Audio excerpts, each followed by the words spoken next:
Before we get started, I'd like to give a shout out to our first patrons. So thank you to the coolest, most epic person I have ever met, nicknamed Moriarty, and Scobes for supporting the channel. If anyone else is interested in showing some support in return for early access to videos, backer credits, and access to the scripts for my videos after the release, please consider checking out my Patreon link in the description. So the last time we were here, I took a deep look at Persona 3 Fest for the PlayStation 2, and while I think the game was pretty good, it was just shy from true greatness. I had my issues, some small, others not so small, but at the end of that video I still recommended the game while also mentioning that I actually preferred Persona 4 over that game. So allow me to take some time out of your day to explain why. Persona 4 is a game that needs next to no introduction. For the longest time, Persona 4 was the main moneymaker for the company Atlus. While I attribute a lot of Persona's mainstream success to Persona 5, Persona 4 wasn't exactly an unknown game. If you were a fan of JRPGs at the time, you most likely at least heard of Persona 4, even if it was in passing. It also helps that Persona 4's legacy didn't just end after one game. There were 2 spin-off fighting games that continued the story, 2 anime adaptations, one good one, an entire manga run, 2 crossover RPG spin-off titles, a dancing rhythm game, and even a live-action stage play. Yes, this is real, and I'd pay so much money to go see this.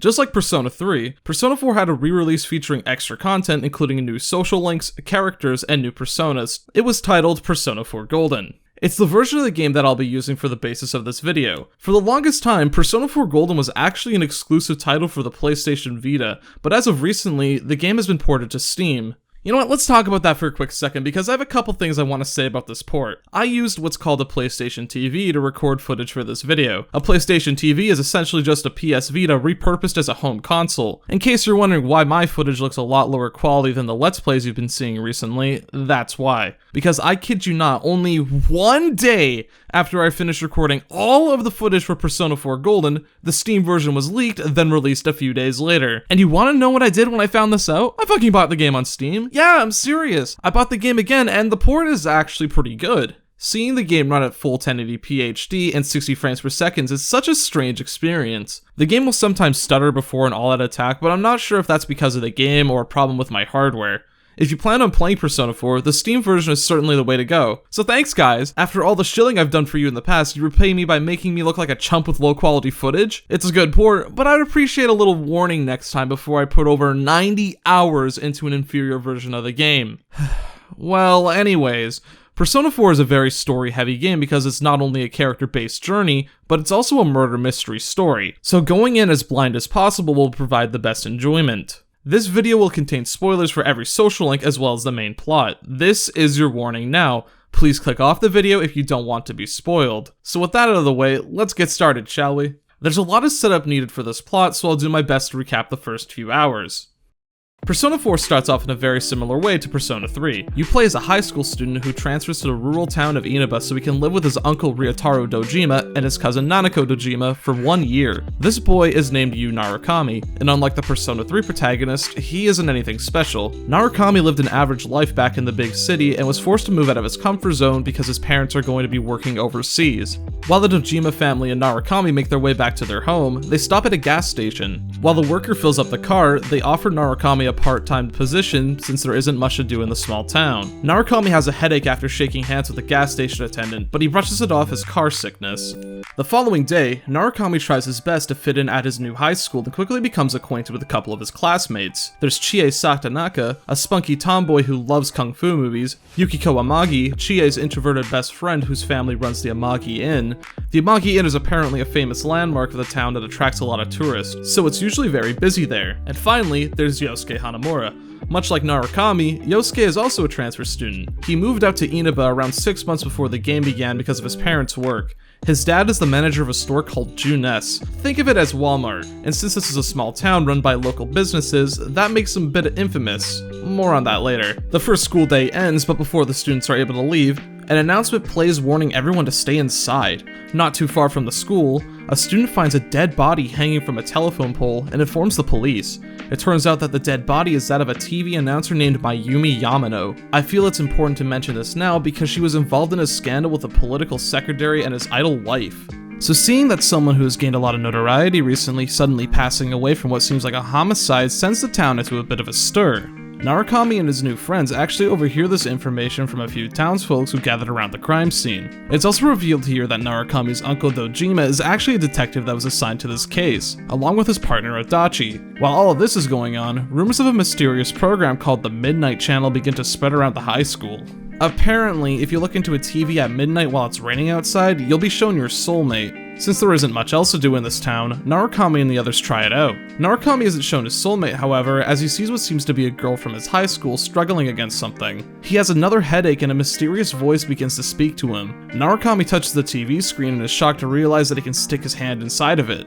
The following day, Yosuke, Chie, and Narukami all discuss what they saw the previous night. Yosuke and Chie also saw the same girl on the Midnight Channel, and they think that they have the same soulmate. Narukami tells them about what happened the previous night, but it's brushed off as him having a bad dream. Yosuke even entertains the idea by going to the Junes electronics section to see if they can go inside the TV. Much to everyone's surprise, Narukami is able to stick his hand inside of the TV. Not only that, he's able to go further inside than expected. Chie and Yosuke accidentally push Narukami inside of the TV due to their panic, and the three end up in this foggy area named the TV World. The group explores the area in hopes of finding a way back to their world. They stumble across this eerie room where there are torn up posters of Mayumi Yamano, as well as a scarf tied up in a noose. The trio stumbles back to the entrance where they run into this odd looking creature that resembles a giant teddy bear. In fact, this creature's name is Teddy and he resides in this world. Before the group can get any answers from Teddy, he summons a stack of televisions and pushes the group inside where they end up back in their own world.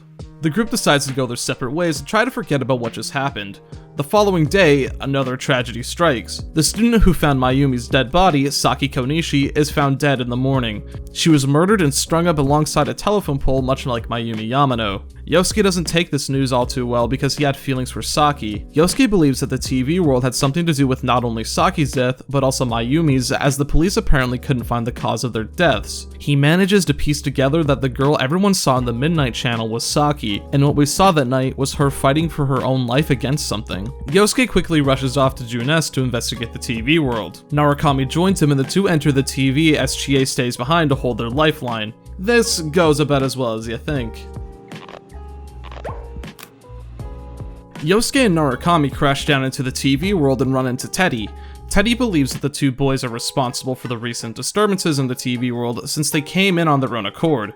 Yosuke's hypothesis is proven correct when Teddy says that two people were forced inside of the TV and killed by creatures called shadows. The weather in the TV world and the real world are linked. If it becomes foggy in the outside world, then the fog clears in the TV world. When the fog clears, that's when the shadows in the TV world become ravenous and will attempt to kill anyone stuck inside. The group theorizes that someone in the real world is intentionally pushing people inside of the TV with the purpose of killing them. Teddy gives the boy a pair of these slick-looking glasses that clears the fog for anyone wearing them, and they make their way to where Teddy sent Saki Konishi before she died. The group manages to find what looks to be a replica of the Inaba shopping district, and Yosuke quickly rushes off to where Saki's family liquor store would be. But before they can get inside, things get hairy. Shadows appear from the entrance of the liquor store and they surround the group. Narukami has another migraine and the voice earlier calls out to him once again. When he comes to, Narukami is holding a blank tarot card, and with the oh so iconic word, he summons his true self. This doesn't have the same kick as the Persona 3 one, but the visual is still pretty cool. Narukami, with the power of his persona, destroys the shadows with ease. Inside the liquor store, Yosuke finds a photo of himself and Saki torn up. Saki's voice rings through the air, and we hear her true feelings about Yosuke. It turns out that she hated Yosuke, and was only nice to him because he was the Junes store manager's son. You see, since Junes was introduced to Inaba, a lot of local stores have been shutting down due to the lack of business. Saki Konishi ended up having to take a job working at Junes to help support her family, but they didn't approve of her working there. It wasn't just her parents that thought this, as there were many rumors spread about Saki, and a lot of people began to talk behind her back and blamed her for ruining her family's business. Yosuke is shocked at Saki's true feelings, but his grieving is interrupted by another Yosuke. This shadow Yosuke confronts the real one and begins to torment him by revealing his pent-up insecurities. It's revealed that Yosuke has a great fear of isolation, and that he only puts on this carefree, happy attitude so he could bury these fears. Shadow Yosuke exposes Yosuke's true intentions of exploring the TV world. He didn't do it for Saki's sake. In fact, he did it for a selfish desire to become a hero and get people to like him. Yosuke denies all of this and exclaims that this person in front of him isn't himself, but this denial of reality is what causes the shadow to transform into a huge monster, leaving Narukami to take care of it. The shadow isn't exactly defeated, but it's weakened enough to return to its original form. Yosuke still attempts to deny what's in front of him, but with the help of Narukami, he's able to muster up the courage to face himself. I knew it wasn't lying. I was so ashamed that I didn't want to admit it. You're me, and I'm you. When you get down to it, all of this is me.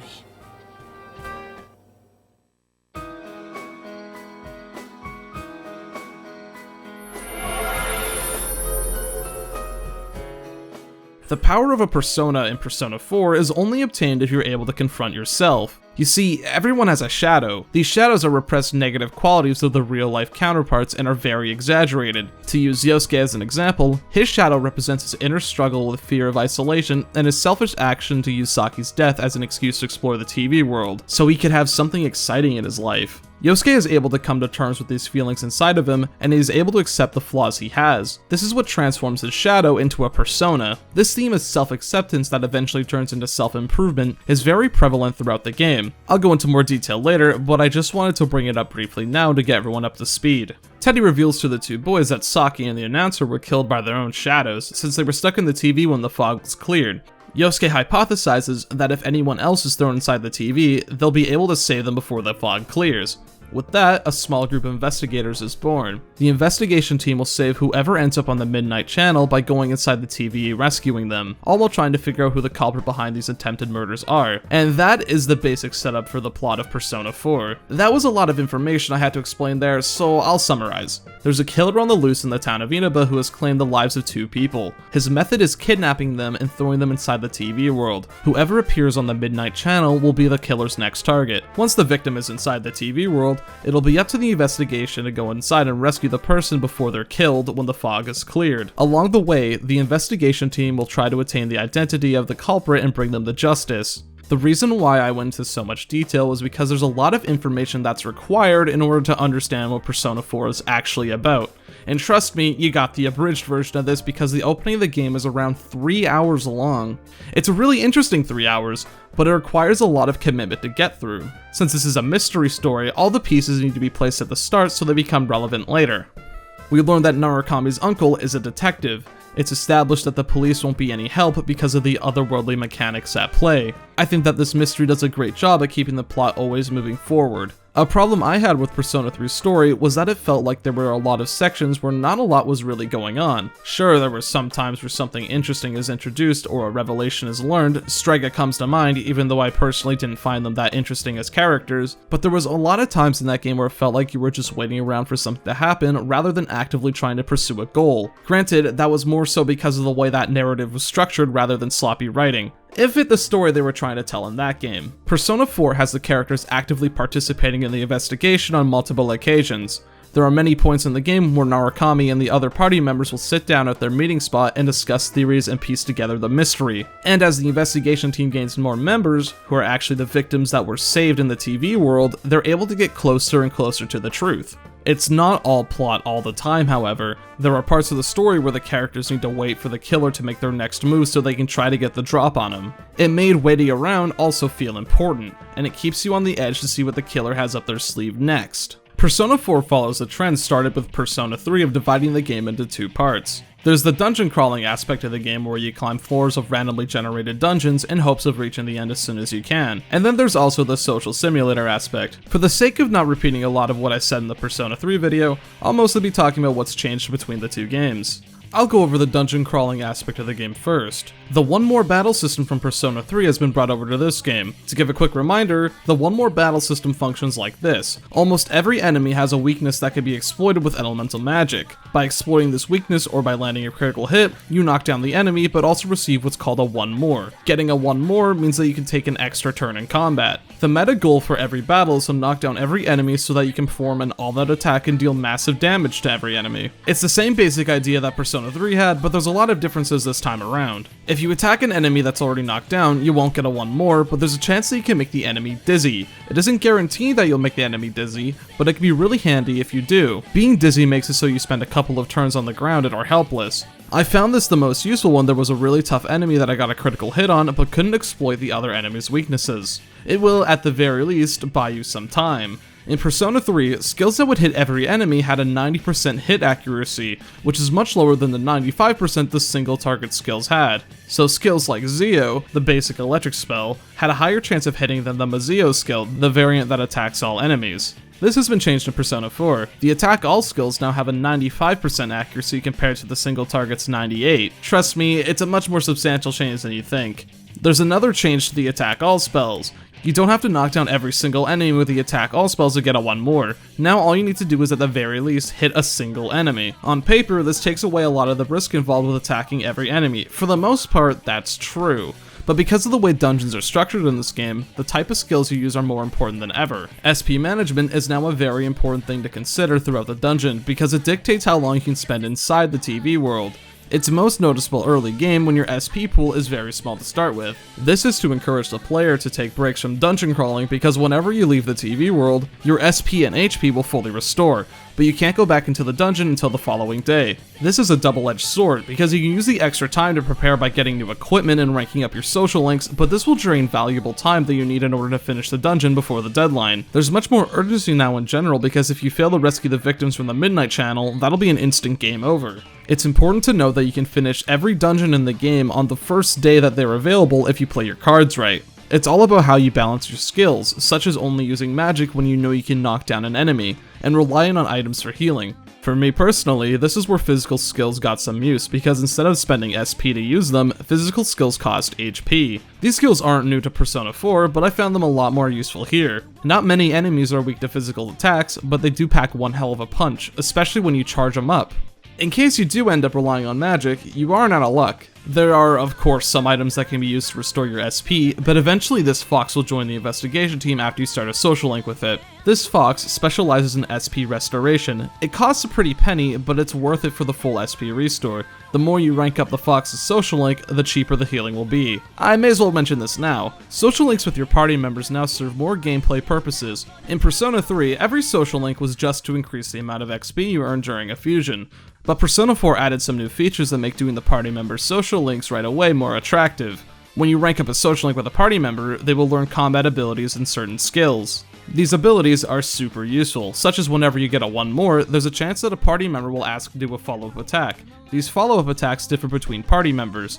Chie can instantly KO a random enemy, and Yosuke will get a guaranteed critical hit to instantly knock down an enemy. If a party member is inflicted with a status ailment or is dizzy, your teammate can pick up the slack and instantly cure whoever's inflicted. This is a great gameplay element, but it also thematically fits. The bonds you share with your teammates are important, so becoming close to them in the real world will allow them to become better teammates in combat. It's a great example of the way modern Persona games intertwines its social elements with gameplay. This system isn't perfect, however, because this can lead to some issues with difficulty balance. I would say the hardest parts of Persona 4 is the first couple of dungeons because once the character Rise Kuchikawa joins the team, her social link will become your #1 priority. While her social link story is enjoyable, and I'll go into more detail about that later, what you're really after are her social link abilities because holy shit. The skills that Rise learns from her social link are insane. When her social link is maxed out, Rise is the ultimate support party member.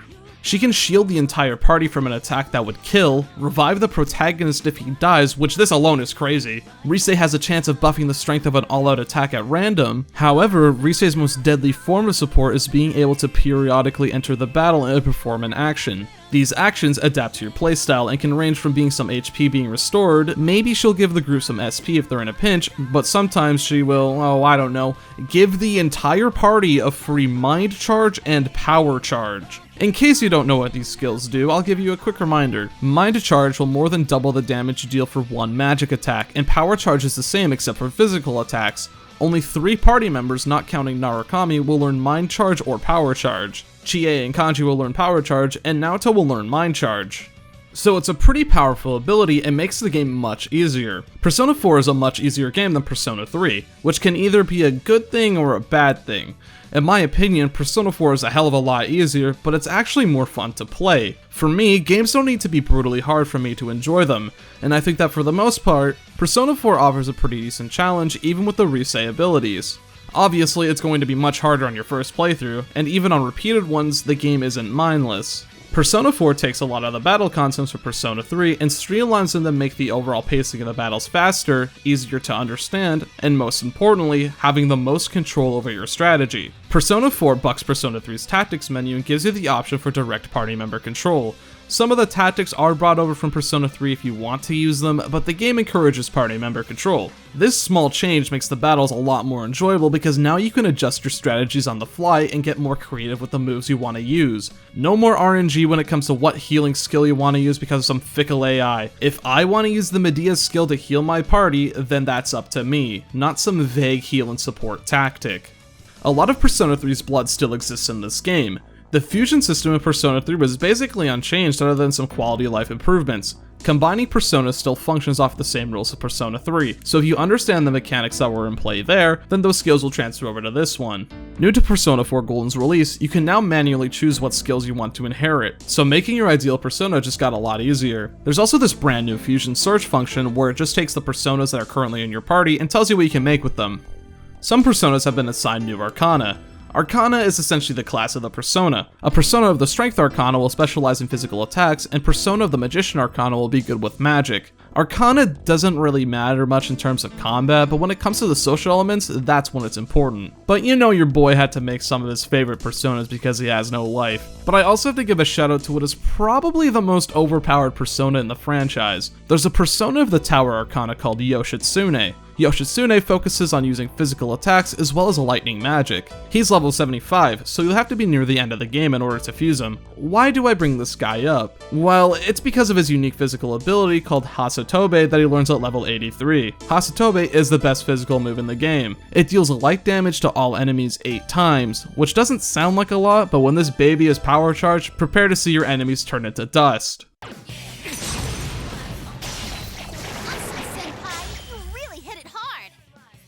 I've been giving Persona 4's combat a lot of praise because I think the improvements it introduces are very substantial and add a lot to the game. But there is an area where I feel as though there weren't any improvements made, that being the dungeons in general. Don't get me wrong, the aesthetics of every dungeon is very unique and actually serves a purpose in giving us an insight to the personal struggle of the person who made it. The first dungeon is a castle because in this girl's mind, she feels as though she's a princess waiting for her knight in shining armor to take her away from her current life in the real world. There's a dungeon that looks like a secret government base because it reflects the state of mind of the character it represents. Sadly, the dungeon's designs doesn't live up to the expectations set by their visuals. Much like Persona 3, the dungeon layout is randomly generated for each floor. The dungeons in Persona 4 are much shorter, ranging from 8 to 11 floors. The size of each floor has been drastically increased, however, so you'll be spending a lot more time exploring every inch here than you would in Persona 3's Tartarus. Some floors in the dungeons actually have a fixed layout because they feature mini-bosses and gimmicks. Though I'm being very generous when it comes to using the term gimmicks.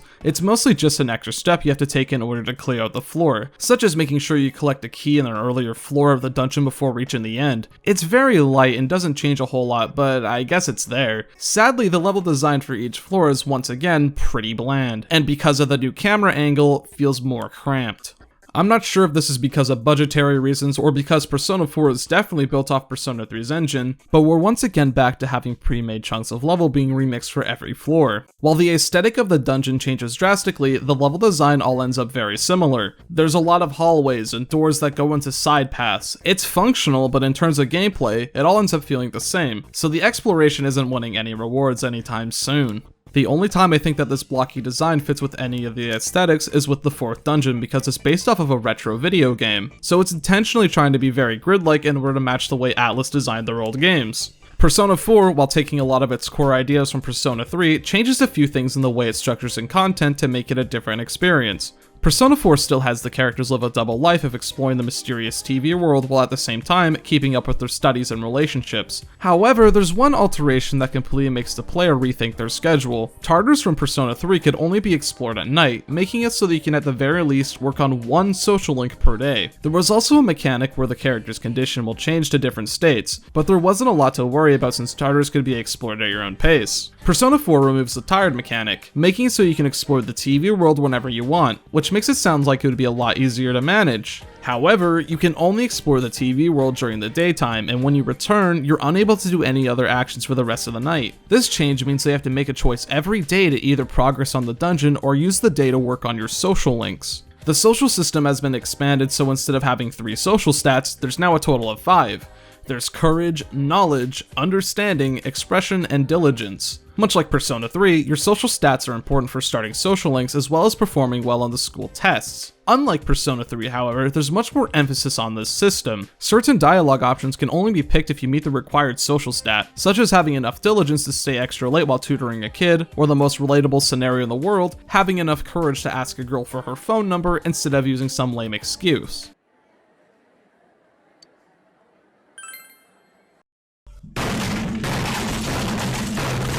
Much like Persona 3, the social aspect is certainly the main draw of Persona 4. In case you need a quick reminder, social links are essentially the bonds you share with the people around you. There are multiple characters in the town of Inaba that have social links for you to go through. This includes all your party members this time around instead of just the girls. These act as mini stories that focus on personal problems that the characters are going through, as well as developing the world. These social links also serve a gameplay purpose too. As I mentioned earlier, completing social links with your party members will grant you skills that can really help you in battle, but there's a second reward too. By leveling up social links, you can earn more experience for the personas you fuse. Let's say that you're trying to make a persona of the Strength Arcana. The higher the rank your social link is with the character who represents that Arcana, the more experience you'll earn during the fusion. By getting the Arcana in that social link to rank 10, you unlock the ability to fuse the ultimate persona of that Arcana, as well as maxing out the amount of experience you can earn during a fusion. Just like Persona 3, I wanted to max out every social link for this playthrough for the sake of showing off all the content on offer and to take the look to see if any of it's special. I ended up using GameFAQ users Yan Zhu's Persona 4 social link guide to make this possible. It's a day-by-day guide that tells you what you should be doing for every social link, all the test answers, and when you should go to the TV world. I recommend you use this guide when doing a run like this for the sake of not tearing your hair out. There are technically 25 social links in Persona 4 Golden, but if we remove the 3 plot-related ones, that brings us down to 22. But I'm actually going to do something a bit different this time around and remove all the social links involving your party members from this list. Party members' social links are actually very integral to their character development in Persona 4, so rather than constantly interrupting to give context, I'll just combine their social links into when I discuss their characters and their personal struggles. With that out of the way, this gives us a total of 16 to work with this time. This will also be listed in my own personal order rather than through the number of their Arcana, so just a heads up to avoid confusion. Number 1 and 2, the Strength, Ko Ichijo and Daisuke Nagase. This social link is started once you decide to either join the basketball club or the soccer club. This choice is actually very significant because it completely changes the social link. If you decide to join basketball, the social link is about a fellow teammate named Ko, and if you join the soccer team, it changes into being about Daisuke. You can only see one of these social links per playthrough, but I'll be talking about both of them for the sake of covering all bases. Let's talk about Ko first, because I joined the basketball team on my first playthrough. When Narukami joins the basketball team, he ends up befriending his fellow teammate Ko, as well as a member of the soccer team, as well as Ko's childhood friend, Daisuke. Narukami quickly gets along with his new friends and they spend their time after practice eating ramen at the local restaurant. One day, however, Ko cancels last minute and rushes off. Daisuke fills in Narukami with the details. Ko is actually adopted. The Ichijo family is very traditional as well as strict. Ko's grandma doesn't approve of him playing basketball because she believes it to be a barbaric sport. Ko was adopted because his adoptive parents were unable to have a kid, so they hoped that Ko could carry on the Ichijo name as their heir. But it wasn't too long after Ko was adopted that his mother gave birth to a daughter. The responsibility of keeping the family name alive falls onto her because she's blood related. Ko even agrees with that. Something inside Ko changes after that day, however. He begins to space out during practice and even ends up ditching a few days. Narukami eventually finds Ko on the school rooftop after practice and spends some time with him. Ko reveals that he hasn't been getting the same enjoyment out of basketball as he used to. It's not that he dislikes the sport, but he just doesn't have the same drive that he once did. Daisuke decides to set up a small game with another team by blackmailing some of the students once he hears Ko's feelings from Narukami. Ko and Narukami both end up giving it their all in this game, but they still end up losing in the end. The trio heads up to the roof afterwards, and Ko reveals his true feelings to his friends. Ko feels as though he has no more use for the Ichijo family, which is why they're suddenly okay with him making his own decisions. He was adopted because he was supposed to be the heir to the family, but since there is someone who's blood related taking that duty, Ko thinks that he's been replaced and that his family doesn't need him anymore. Ko ends up going to his orphanage and receives a letter written by the person who dropped him off there as a child. It turns out that Ko's blood parents passed away of an unknown illness, and his name actually symbolizes healthy. His parents didn't wish for fame or fortune for their son, but they wished that he would have a healthy body so he wouldn't suffer the same fate as they did. Later on, something about this letter rubs Ko the wrong way as the signature was quickly smudged off and the paper was in great condition. He theorizes that this letter was actually written by his orphanage because they knew that he was depressed. They told a white lie in order to hopefully keep him happy. Ko realizes that there are people that genuinely care about his happiness and that the bonds he shares with everyone in his life, including Daisuke and Narukami, are what he should be living for. He acknowledges that his relationships with others are what makes Ko who he is today. Ko even confronts his adoptive parents and asks if they actually cared about him or just thought of him as a substitute. Much to his shock, his mother begins to break down crying and calls him stupid for even thinking that they didn't love him. The reason as to why they let up on his interests is because they wanted him to pursue what would make him happy. Ko decides that he wants to study overseas after he graduates so that one day he can help out his family in return for their kindness. Ko hands Narukami the letter written by the orphanage as a symbol. As long as Narukami holds onto that letter, he'll know that he'll always have someone.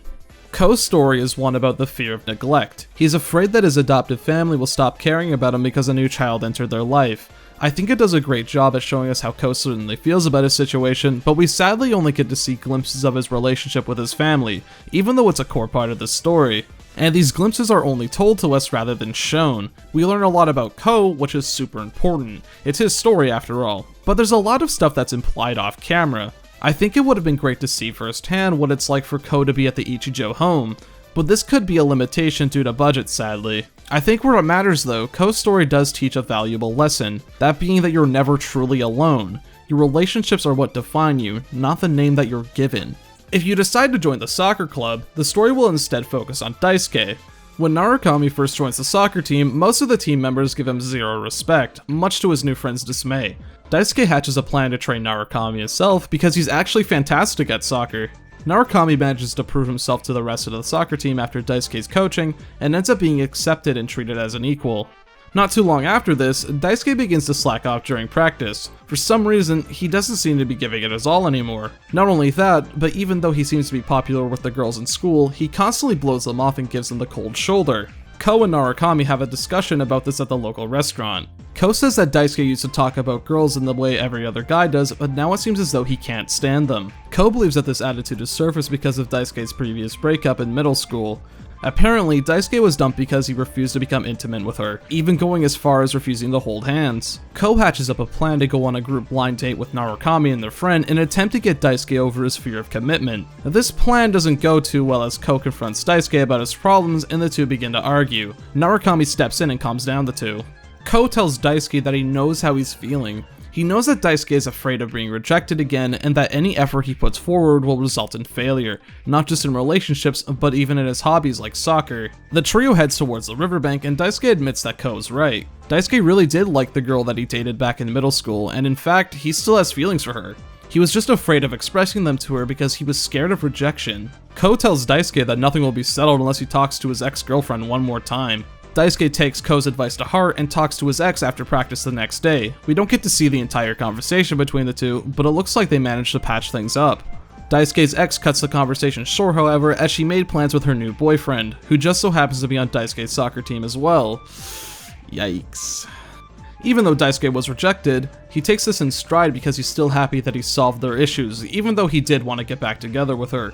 With the help of Narukami and Ko, Daisuke learns that you should always put your best effort forward into things you care about, and that failure is just a natural part of life. Sometimes you'll find success, and other times it can end badly, but that should never demotivate you. I think Daisuke's social link has a lot of interesting ideas, and I think the premise is actually super relatable for a lot of people. Hell, I'm an adult and I still have these feelings that Daisuke has sometimes. The stuff actually involving Daisuke's fear is very interesting, but sadly most of the social link is dedicated to Narukami's training with Daisuke to become a better soccer player.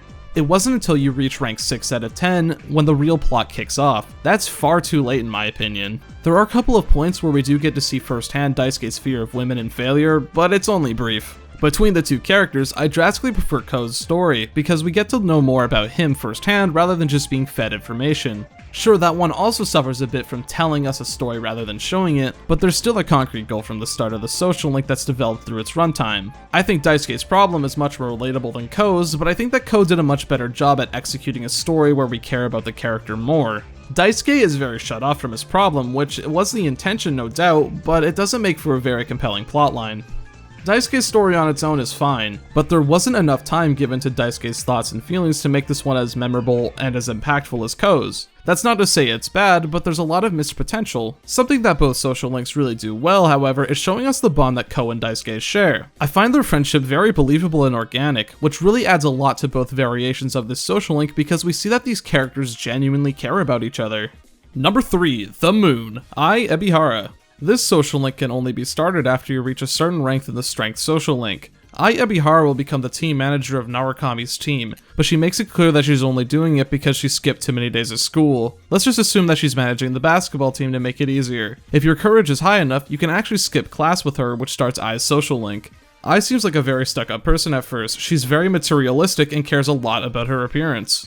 She even coldly rejects a guy for talking to her because she doesn't think he's attractive enough. One day, after school, Narukami is talking to Ko, Ichijo, and the other members of the basketball team. The nameless members begin to say some very insensitive stuff involving Ai, such as that she's a loose girl and probably has a sugar daddy. Narukami and Ko both scold the other members for making up things behind her back, and the others leave. Ai comes in after that, overhearing the conversation. She thanks Narukami for standing up to her while they're on the rooftop, and she reveals that she may actually be in love since those events. It turns out that she has a crush on Ko, and she begs Narukami to find out what kind of girl Ko is interested in. It turns out that Ko actually has a crush on Chie when Narukami encounters him in the hallway. Ai is devastated by this news and is tempted to commit suicide by jumping off the school rooftop. Narukami manages to calm her down, and Ai tells her about her painful past. It turns out that Ai was bullied back in middle school because she was overweight and considered gross by the other students. They picked on her and called her names because of her appearance. Even when she confessed to her crush at the time, he called her gross and said that he didn't want to contract any of her germs.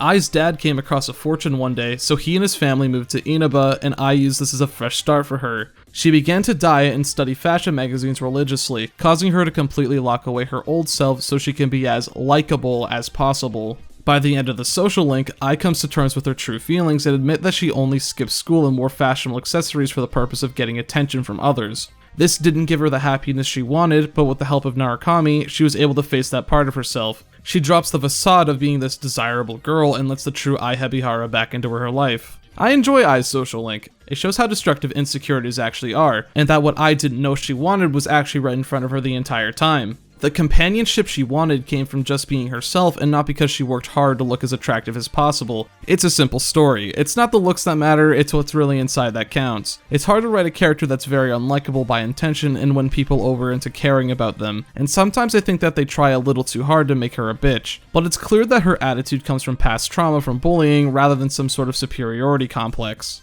Number 4, The Hanged Man, Naoki Konishi. If that name sounds familiar, that's because Naoki is actually related to one of the original murder victims, Saki Konishi. After the death of his older sister, Naoki was actually socially outcast, but not in the way that you may think. Naoki hates the pity that he's received and the special treatment that has been given to him. The only person he opens up to is Narukami because he's the only one who talks to him honestly. Naoki's social link focuses on him learning how to grieve from his sister's death. We learn some things about the relationship the two had, such as how Saki ate Naoki's cream puffs from the fridge and used the excuse that they were going to expire as a cover-up. So when Naoki's cream puffs were still in the fridge long after their expiration date, that's when he realized that his sister was truly gone. Eventually, Naoki and Narukami go to the spot where Saki's body was found by the police, and Naoki reveals he's purposely been avoiding this area. He thought of himself as cold and disconnected because he didn't cry like the people did on TV. Thanks to Narukami, Naoki is able to release his pent-up feelings and is finally able to mourn the loss of his sister. A bit later, Naoki takes Narukami to the riverbank and thanks him for everything. He reveals to Narukami that he wants to help out the family business so that they can become a competitor to the superstore. I really like Naoki's story. I only really covered the general beats, but there's a lot of time dedicated to how Naoki sees the world. He has a very grim outlook on life because of the horrible events that took place not too long ago. But he tries to work through it with the help of Narukami. Naoki even goes to Junes and talks to Yosuke, and the two are able to relate on some level. We get to see how Naoki reacts to pity when a housewife scolds him for being unsafe and worries that he'll end up like his sister. Naoki keeps to himself and only gives short responses and is unable to yell because it could damage the family business, but he's grateful that Narukami tells the lady off for him. This works as a great reminder to what the damage the killer is causing if the investigation team is unable to catch him. Number 5 and 6, The Sun, Yumi Ozawa and Ayane Matsunaga. Just like the Strength social link, this one changes depending on what club you pick. You have the choice between the music club as well as the drama club. These two characters are completely separate, unlike Ko and Daisuke, who made frequent cameos in their social links.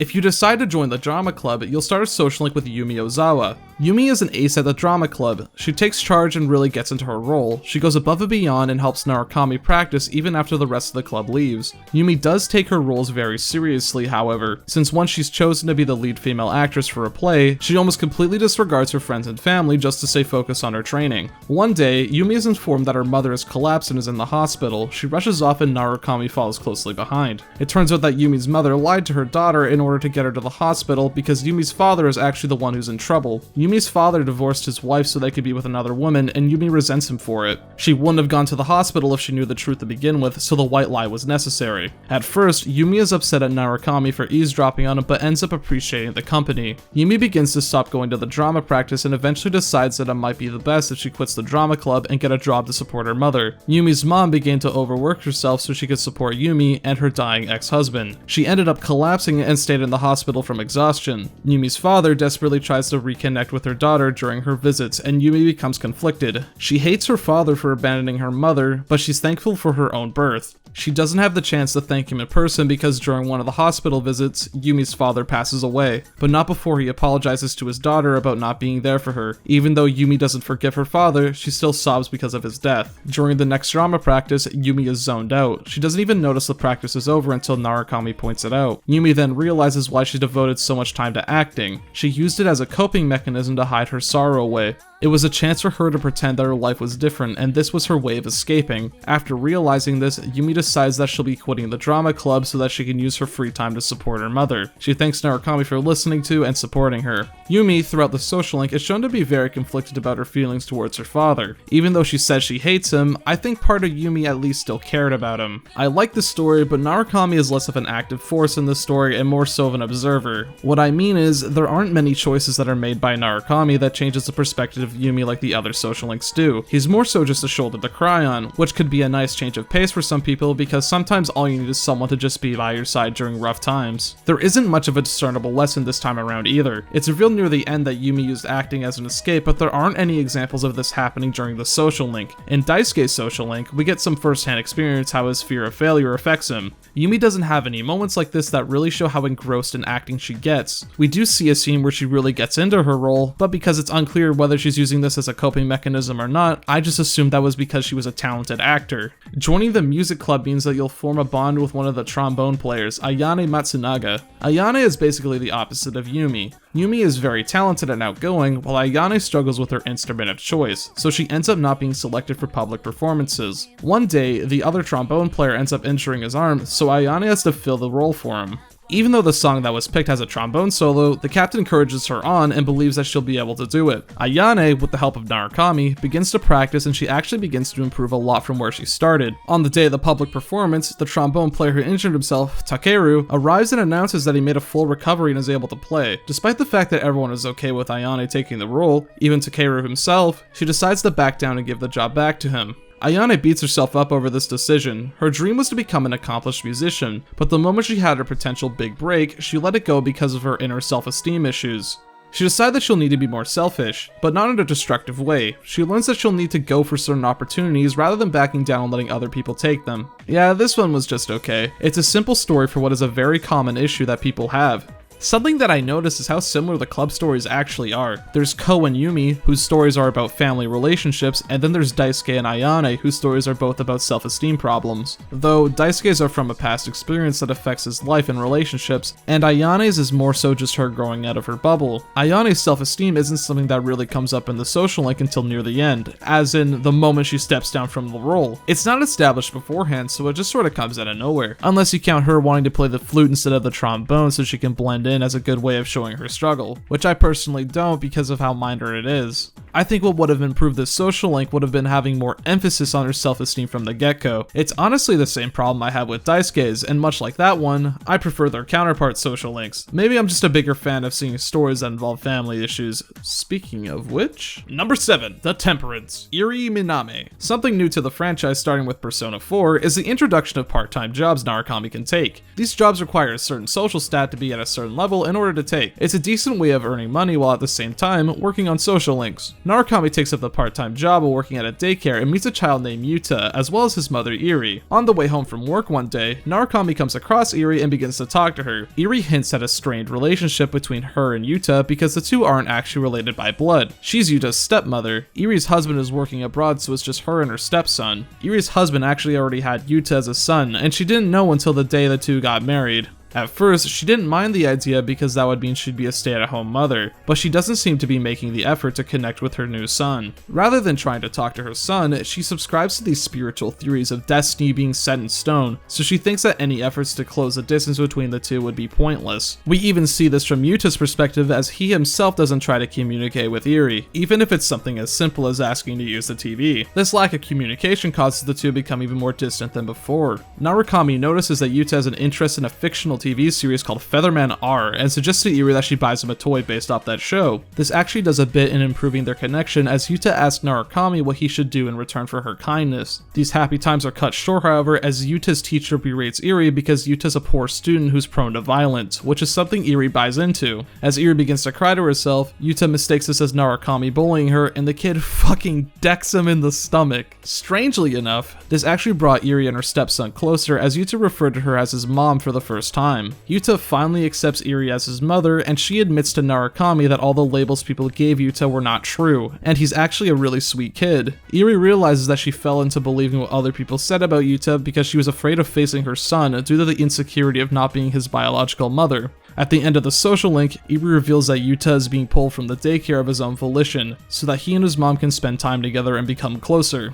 This is a really cool concept for a story, but it's a shame that Iri's character kinda brings it down for me. In personal stories like this, the character's likability and their actions are very important to make them have the most emotional impact. Iri goes on and on about how she's tried to connect with Yuta, but when we get to see it in action, it doesn't seem like she puts her best effort in. I get that this is a result of her inner struggle, but it doesn't really leave a good taste in my mouth. I understand that this is more of a me problem rather than one to do with bad writing, but I honestly believe that Yuta puts way more effort into connecting with his stepmom if I'm being honest. Iri comes off as a woe is me type of character because of her belief in people's inability to change their own fate, so a lot of my complaints really come from a personal preference. The actual pacing of the social link is pretty good. There's a clear goal that's being worked towards on and the events lead off of each other naturally. It's a case of the character the story follows itself being the issue. And if you're having a character-based story, it's a pretty noticeable problem. This is one of the lowest social links in my eyes. Number 8. The Tower. Shu Nakajima. Shu is a very bright student that hires Narukami to tutor him since cram school wasn't doing a good job. Shu is very adamant at always trying to get the top score on every test in school, and his mom is very proud of her son for that. Shu slowly opens up to Narukami the more he tutors him. Apparently, a new student transferred into Shu's class who's very boastful, but because he can't beat Shu's test scores, the other students begin to bully the new student. Shu is very awkward about telling the story and seems very nervous for some reason. As time goes on, Shu becomes nervous about an upcoming test. He tells Narukami that his mom is very boastful about her son's grades and constantly coddles him because of it. Shu tries to act confident and says that he'll get the top score in the class again, but it's pretty easy to tell that he's worried. The next time Narukami goes to Shu's house, the kid tries to tell him something but can't seem to get the words out. Shu's mom suddenly bursts into the room and tries to confirm what she just heard on the phone was true. Shu begs Narukami to leave so he can talk to his mother alone. The next time Narukami goes to Shu's house, he notices that he looks very down in the dumps about something. Narukami looks at the calendar on Shu's wall and notices that it's his birthday. Shu admits that he forgot about his own birthday and reveals that his mom most likely did too because she isn't even home. Narukami quickly calls his friends up and sets up a birthday party for Shu. And you know what? That's pretty cool. When everything settles down and it's just the two boys again, Shu tells Narukami what happened. Apparently, Shu cheated on the test that he was talking about earlier because he was worried he wasn't going to get the best score in the class. Shu wasn't telling the truth when he was talking about that transfer student. It turns out the new student came from a school that was way above Shu's in terms of grades, so the new kid ended up beating Shu in the only thing he's good at. Shu, out of desperation, cheated on the exams so that people would stop making fun of him, and because he was worried that his mom wouldn't love him if he wasn't number one. When Shu's mom found out that he cheated, she said some really nasty things to him, such as how she thought that Shu wasn't even her son anymore. Narukami stays with Shu to comfort him during this emotional episode. Shu's suspension wasn't very long, and it turns out that his mother actually didn't forget about his birthday because she went out to get cake to celebrate. She apologizes to him about the horrible things she said and that she didn't mean any of it. She wants to start over her relationship with her son so that they can have a brighter future. Shu realizes that his mother will love him no matter what, and that obsessing about his grades is doing more harm than good. Shu gives Narukami the test scores that he got back from the mock exam so that when the years go by, Shu can look back and realize how dumb he was for thinking that his test scores are the only reason his mom loved him. I like this social link a lot. There's a lot of subtleties in this social link in comparison to the rest. Shu is very shy and isn't good at making friends, so a majority of his social link is dedicated to building up a relationship between him and Narukami. It's only after Shu begins to trust his tutor is when he slowly opens up about his insecurities. Shu is desperate to keep his spot as the best student when the new student begins to surpass his test scores. He damages his future because he was afraid of not being loved by his mother anymore because his grades were a point of pride for her. This mark on his permanent record was a blessing in disguise, because if Shu only stuck to his studies, got into a good college, and got a good job, he'd feel empty on the inside because of his lack of real relationships. It's only thanks to Narukami's companionship that Shu was able to get a new perspective on life. It's okay to goof off sometimes and not only focus on your studies. That doesn't mean you should neglect them, otherwise you'll end up making Persona videos on YouTube instead of having an actual career. Number 9. The Devil, Sayoko Uehara. Narukami can take up the job of being a hospital janitor at night. After working there, he befriends a very flirty nurse named Sayoko. Sayoko has some deep issues. She used to work at a hospital in the big city, but was forced to transfer down to Inaba because of an incident involving another doctor who she used to have a relationship with. One of Sayoko's patients at the old hospital was a young child who dreamed of going to school and marrying Sayoko when he grew up, but passes away not too long after the social link begins. Sayoko genuinely cared about the boy, so something sparked inside of her and she became a workaholic after those events. Sayoko became a lot nastier to the nurses around her and demands everyone to work much harder. She ends up pushing herself to the point of collapsing from exhaustion. With the help of Narukami, Sayoko is able to admit to herself that she lost sight of her goal. Sayoko tried to drown out her pain and only focus on the work because deep down, she had abandonment issues. She grew to hate hospitals because after her job was done, she'd be alone again. Sayoko is able to remember the reason as to why she became a nurse in the first place, and that being to save lives. Her selfishness clouded her vision, but with the help of Narukami, she's able to get back on the right track. At the end of the social link, she decides to transfer to another hospital so that she can walk down the path she originally gave up on. In the epilogue, Narukami learns that Sayoko has joined a volunteer medical group so that she can help poorer countries and is currently stationed in Africa. This one was just okay. It feels directionless at the start, but once Sayoko begins to open up to Narukami, the story becomes more interesting. The main plot is about losing sight of your current goal and learning how to get back on that path, which is something I can relate to on a personal level. This is another case where the social link means a lot on if you enjoy the character's personality, and thankfully, I think Sayoko does make a memorable first impression.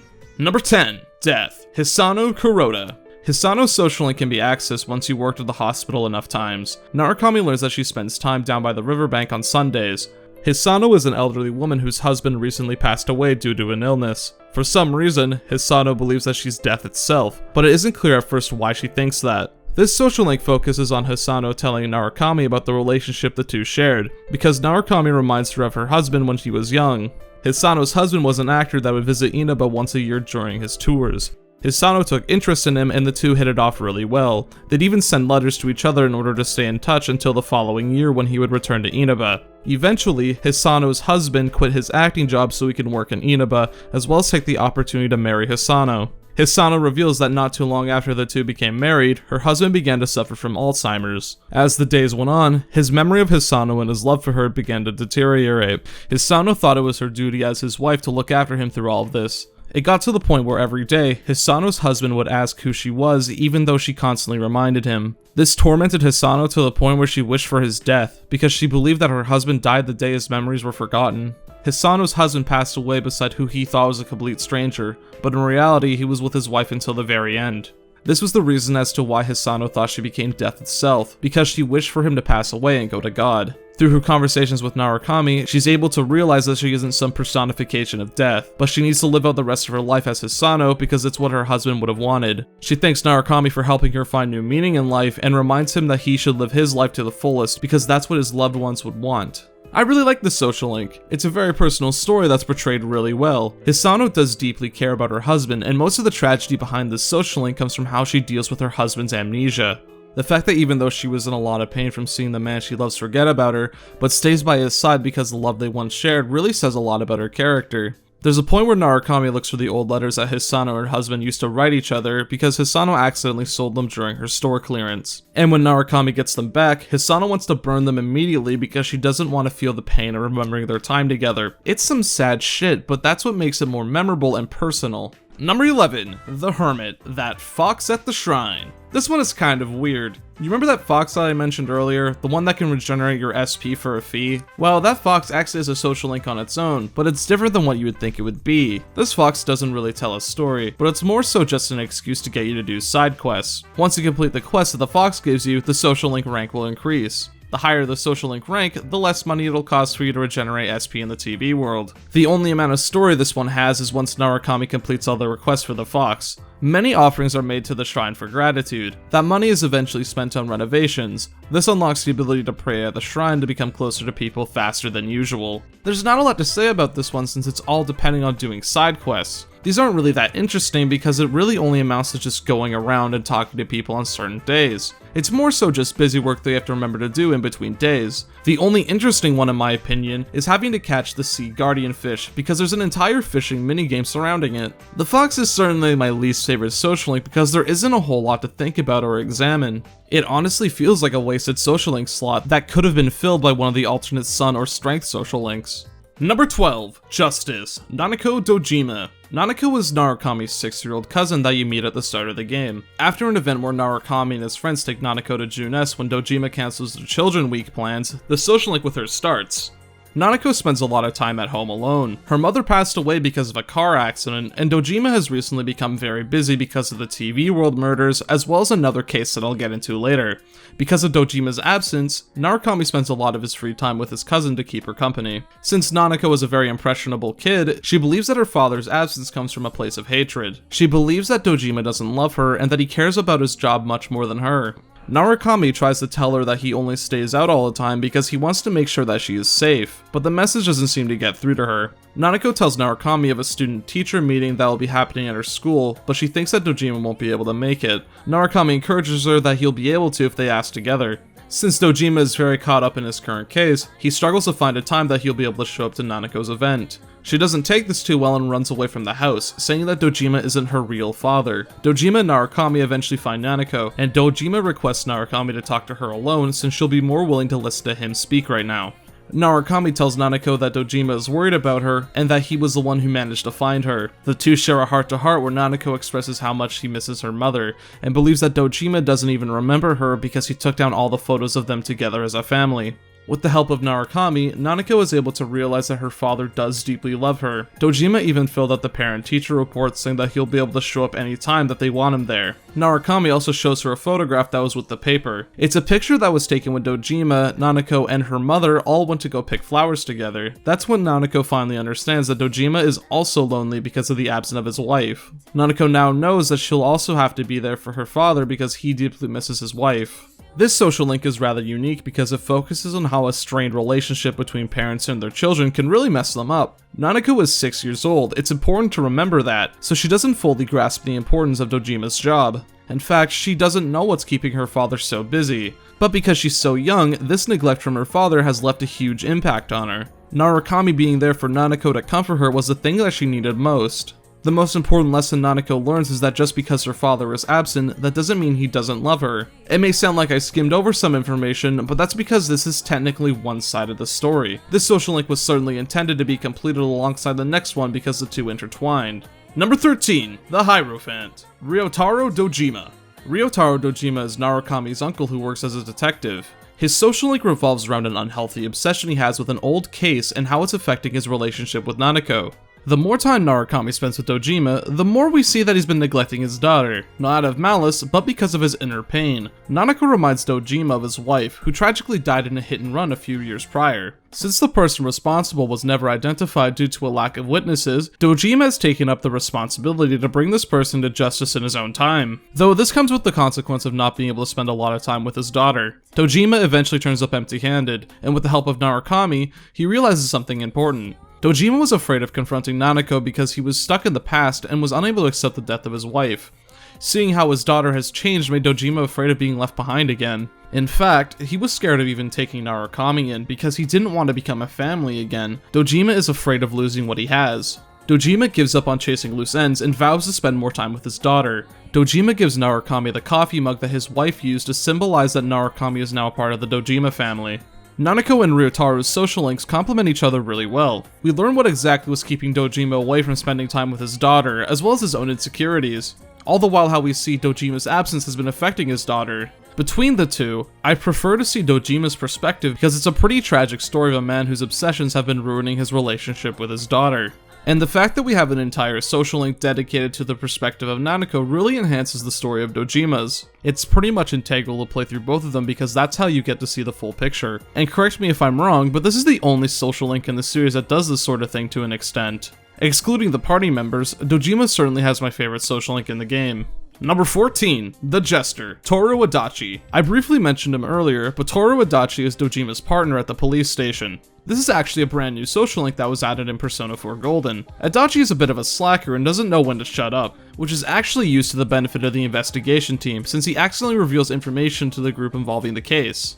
Throughout Adachi's social link, we learn about his personal life. Adachi lives by himself and apparently can't even cook. As a result, his diet has become very poor, so Narukami invites him over to Dojima's place so he can cook dinner for him. Adachi is surprised by this offer and is somewhat reluctant, but he ends up coming over the following night anyways. Adachi is a pretty nice guy on the outside, but we get hints that he has some personal problems. He doesn't think highly of Inaba as a shut-in. Adachi lacks social skills and takes people's kind offers for granted. But the more time he spends with Narukami, the more we see that Adachi really does care for Narukami and his boss Dojima. Adachi even worries about Narukami when a tragedy happens later in the game. I like Adachi's social link mostly for his character. It's different than the other ones because there isn't some sort of lesson to be learned or some inner struggle that's worked on. It's more so just a look at Adachi's worldviews. Number 15, The Empress, Margaret.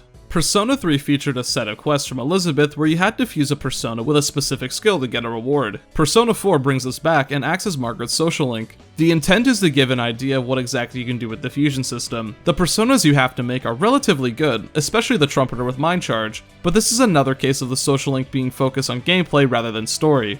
But since you're already fusing a lot of personas throughout the game already, a tutorial is sort of unnecessary. I can't fault the game for wanting to have some sort of fusion challenge, but this is all information that can be found online with a quick Google search. It's what I, and most likely many others, ended up doing. There's something interesting you can do after you max out Margaret's social link, however. On a New Game Plus save file, if you talk to Margaret during the last day of the game and are on the true ending, she'll have a conversation with Narukami. She reveals that her sister Elizabeth left the Velvet Room of her own volition, which greatly surprised her. She thinks that it's because Elizabeth found her own meaning in life thanks to the Persona 3 protagonist. Margaret wishes to find out the meaning in her own life and invites Narukami to battle her in the Heaven Dungeon. Since I was already doing a New Game Plus run for the sake of seeing all the social links, I decided to take her up on the offer since there's nothing to lose. Margaret is certainly the hardest opponent in the game, and you need to be prepared to fight her. Margaret's main gimmick is that she switches personas every turn, and each one has their own strengths and can drain certain elements. Something to watch out for is the invisible timer that this fight has. After Margaret does 25 turns, she'll attack you with a special version of Mega Dolon that'll deal 9,999 damage and cannot be blocked or dodged. That's where the real challenge of this fight comes from, because Margaret is a tank that can deal out damage and has a crazy amount of HP to boot. Functionally, it isn't much different than the Elizabeth fight from Persona 3, but there's a drastic change that makes the fight a lot less stressful, and much more fun in my opinion. Instead of this being a solely one-on-one battle, you're actually able to fight alongside your party members. Is this easier than Elizabeth? Yes. Is it a lot more fun? I think so. Will I ever stream my fight against Elizabeth eventually because I never did it in a video? Most likely. Margaret has a few nasty tricks up her sleeve. You should have seen the look on my face when she busted out her own Yoshitsune and did her own Hasatobe. Also, when you're around halfway through the fight, she'll just say fuck it and use Dia Rahan and fully heal herself. But I stuck with it, and I managed to beat her with some skill and a lot of luck.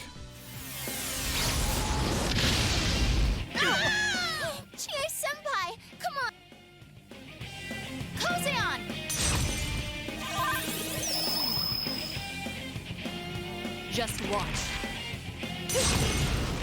No!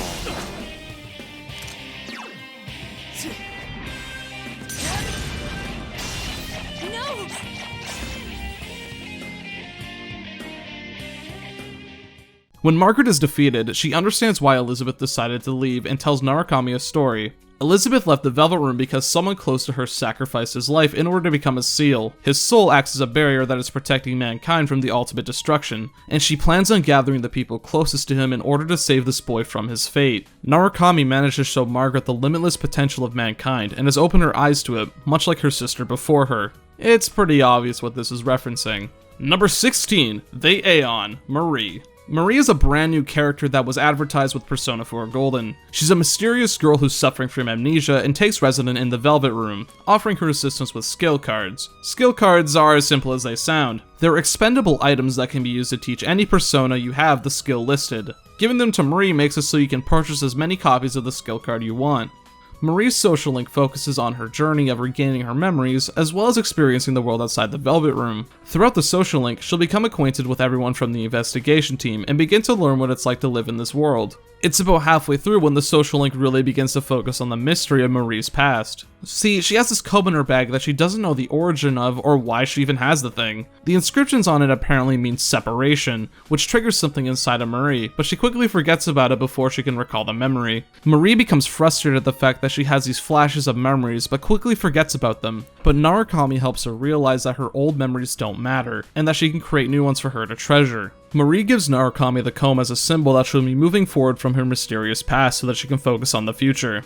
On paper, this isn't a bad story, but if I'm going to pull back the curtain a bit, this social link is only one part of a much grander story involving Marie. Marie is super important to the extra content that was added in Golden, and much like my complaints with Rin from Catherine Fullbody, I think the inclusion was very sloppy, but unlike Rin, I think that Marie's character is also a huge issue. In a personal story like this, the likability of the character is very important. It's one of the reasons as to why I couldn't connect with Yukari's story from Persona 3. I found her personality to be very off-putting, but I also wasn't a big fan of her social link in general. Marie in Persona 4 Golden suffers from the same problem, but even more so in my opinion, though she's also a lot more one-note. She's a cool and distant person unless you accidentally read her poetry, then she becomes flustered when you see her soft side. All of the investigation team consider her a close friend, and the girls treat her as competition for Narukami's affection. Marie is also super important to the origin of the Midnight Channel, and is also a key to find out who caused the entire case to begin with. Atlus tried really hard to make Marie important to the overall story of Persona 4, but it doesn't work out because that story was written without Marie in mind.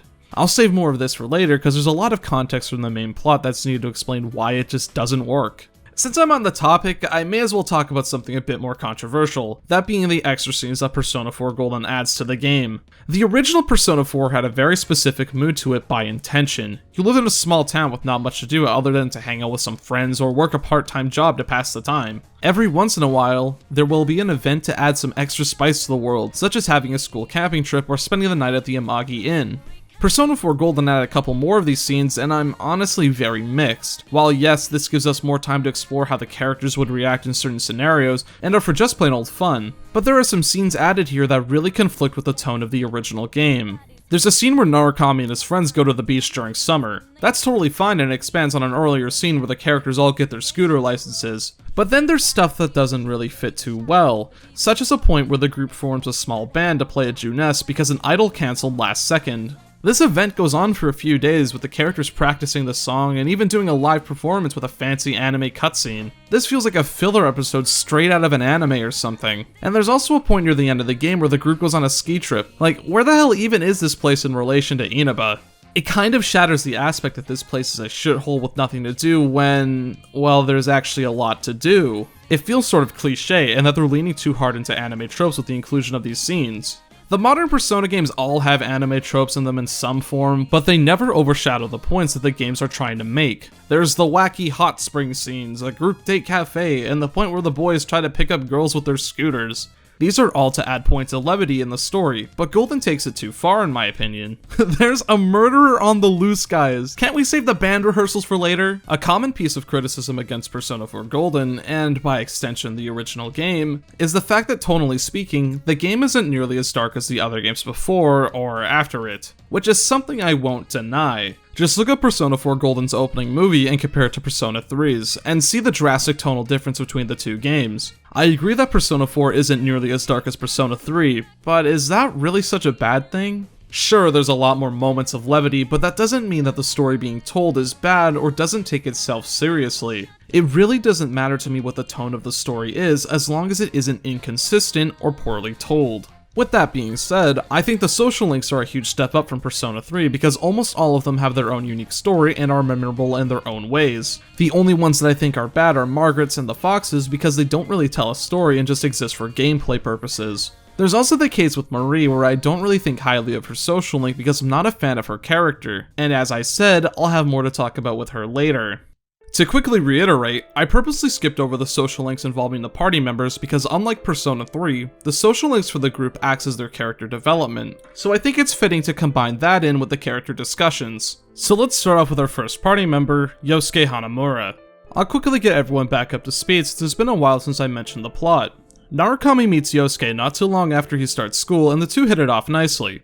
Yosuke is the first person to decide to investigate the TV world because the girl he had a crush on was one of the first victims in the serial murder case in Inaba, and he believes that the TV world has something to do with it. Yosuke encounters his shadow not too long after that, and he manages to accept his selfish side with the help of Narukami.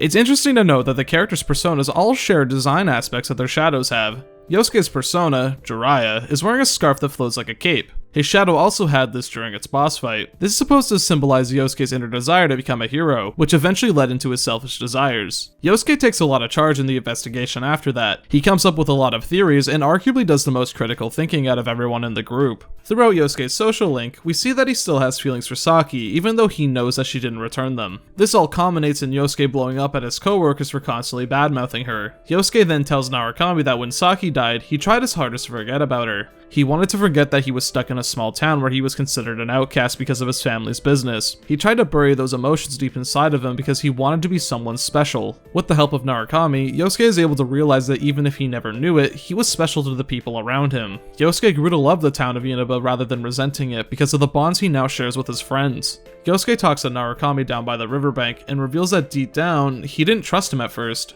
He was jealous of Narukami's innate abilities and how he was the leader of the investigation team, so instead of letting these feelings take control of him like before, he wants Narukami to quite literally beat these feelings out of him, thinking that it'll make the two equal. Narukami accepts his friend's request, and the two have a man-to-man brawl to get their emotions sorted out. Right after their fight, Yosuke is able to see things clearly. He vows that he'll live his life as his true self, and that he'll hold the time he spent with others dearly. With this new resolve, Yosuke's persona evolves into Susanoo. I love Yosuke's character.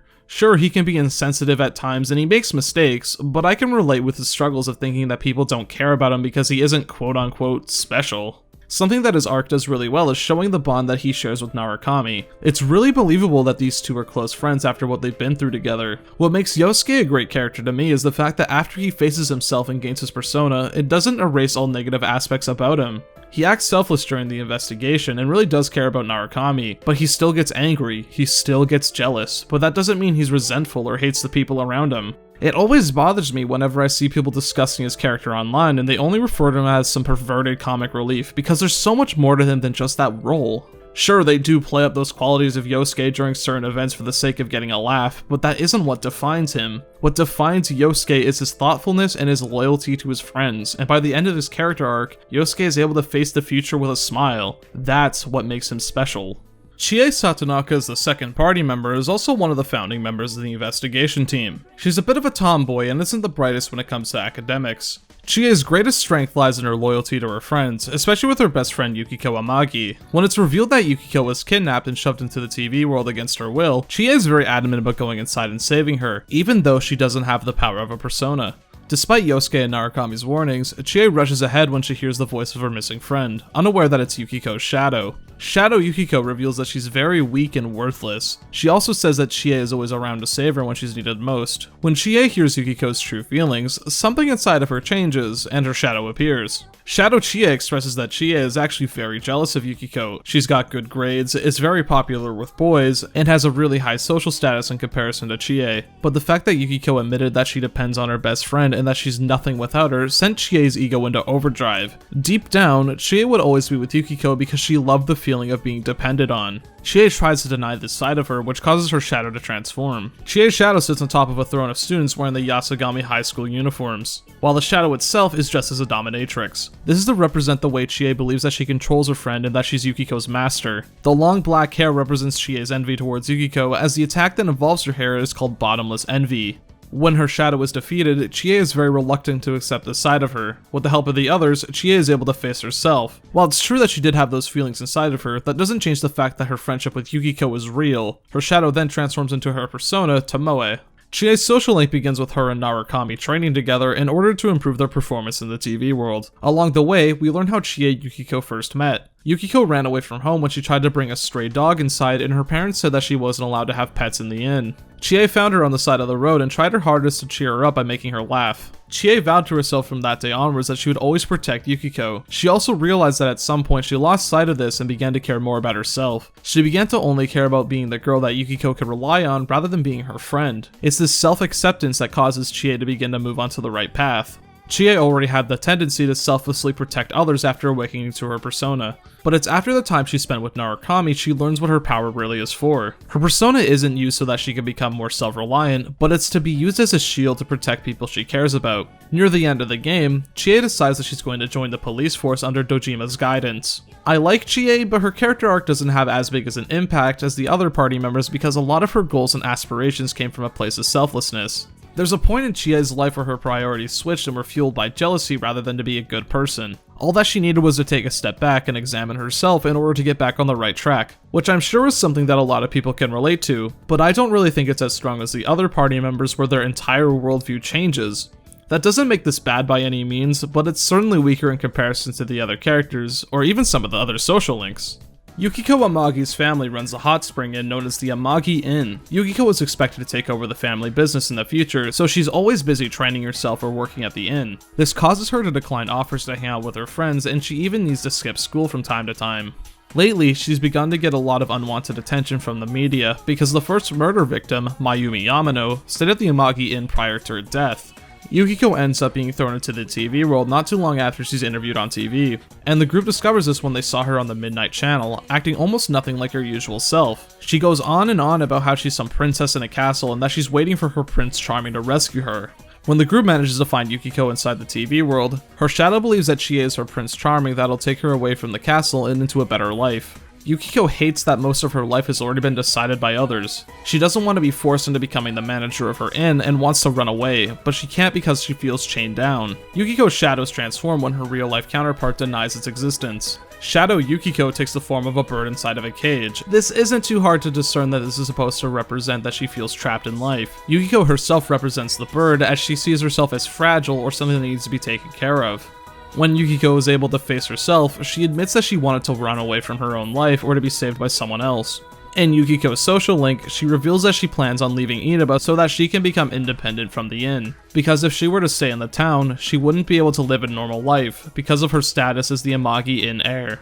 So with the help of Narukami, she begins to learn how to live on her own. She decides that after graduation, she'll want to go into interior decoration as her career, but in the meantime, Yukiko begins to learn how to cook for herself and Narukami will taste test. But as Yukiko begins to interact with Narukami more and more, she begins to lose her drive to leave Inaba. Yukiko begins to feel guilty about wanting to turn her back on the people who've done so much for her in the past. She realizes how much she loves the Amagi Inn after she blows up on a shady reporter who threatened to slander the place when she declined an interview.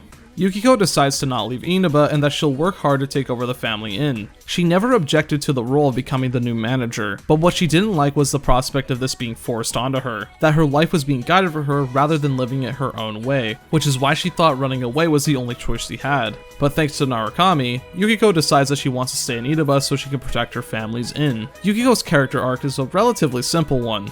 She wants to rebel against her family's tradition and do her own things in life, but by the end she decides to take over the management by her own accord and not because she's being forced into doing it. So the idea is that it's a change in perspective, because she realizes that she wants to do this with her life and she has the choice to do something else. This revelation is actually foreshadowed in the way her shadow was designed. In case you didn't notice, the cage that the bird was trapped in was actually open the entire time. This is supposed to represent that Yukiko always had the choice of leaving, but in reality was actually too scared to do it herself, which is why she waited for her Prince Charming to rescue her. It's a small detail, but it goes a long way in giving us more insight into her character.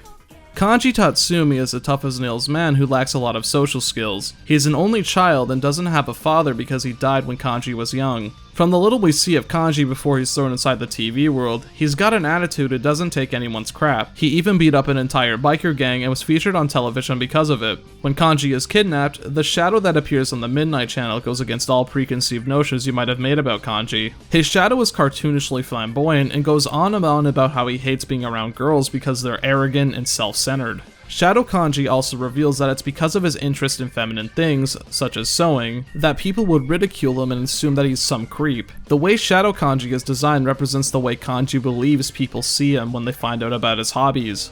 Kanji's insecurities come from this toxic mindset people have, where if you have any feminine interests, you're obviously some sort of weirdo or aren't considered a real man, whatever the hell being a real man is supposed to mean. When Kanji's shadow is defeated, Kanji still tries to reject it. That is until the shadow cries out for anyone to accept him for who he really is. Kanji punches it in the face and thinks that he's pathetic for having something like this existing inside of him. Kanji is able to admit to himself that what he really was scared of was the thought of being rejected. So he purposely tried to make everyone hate him so he wouldn't have to go through that pain anymore. Even though Kanji accepts his flaws, that doesn't mean that they no longer exist.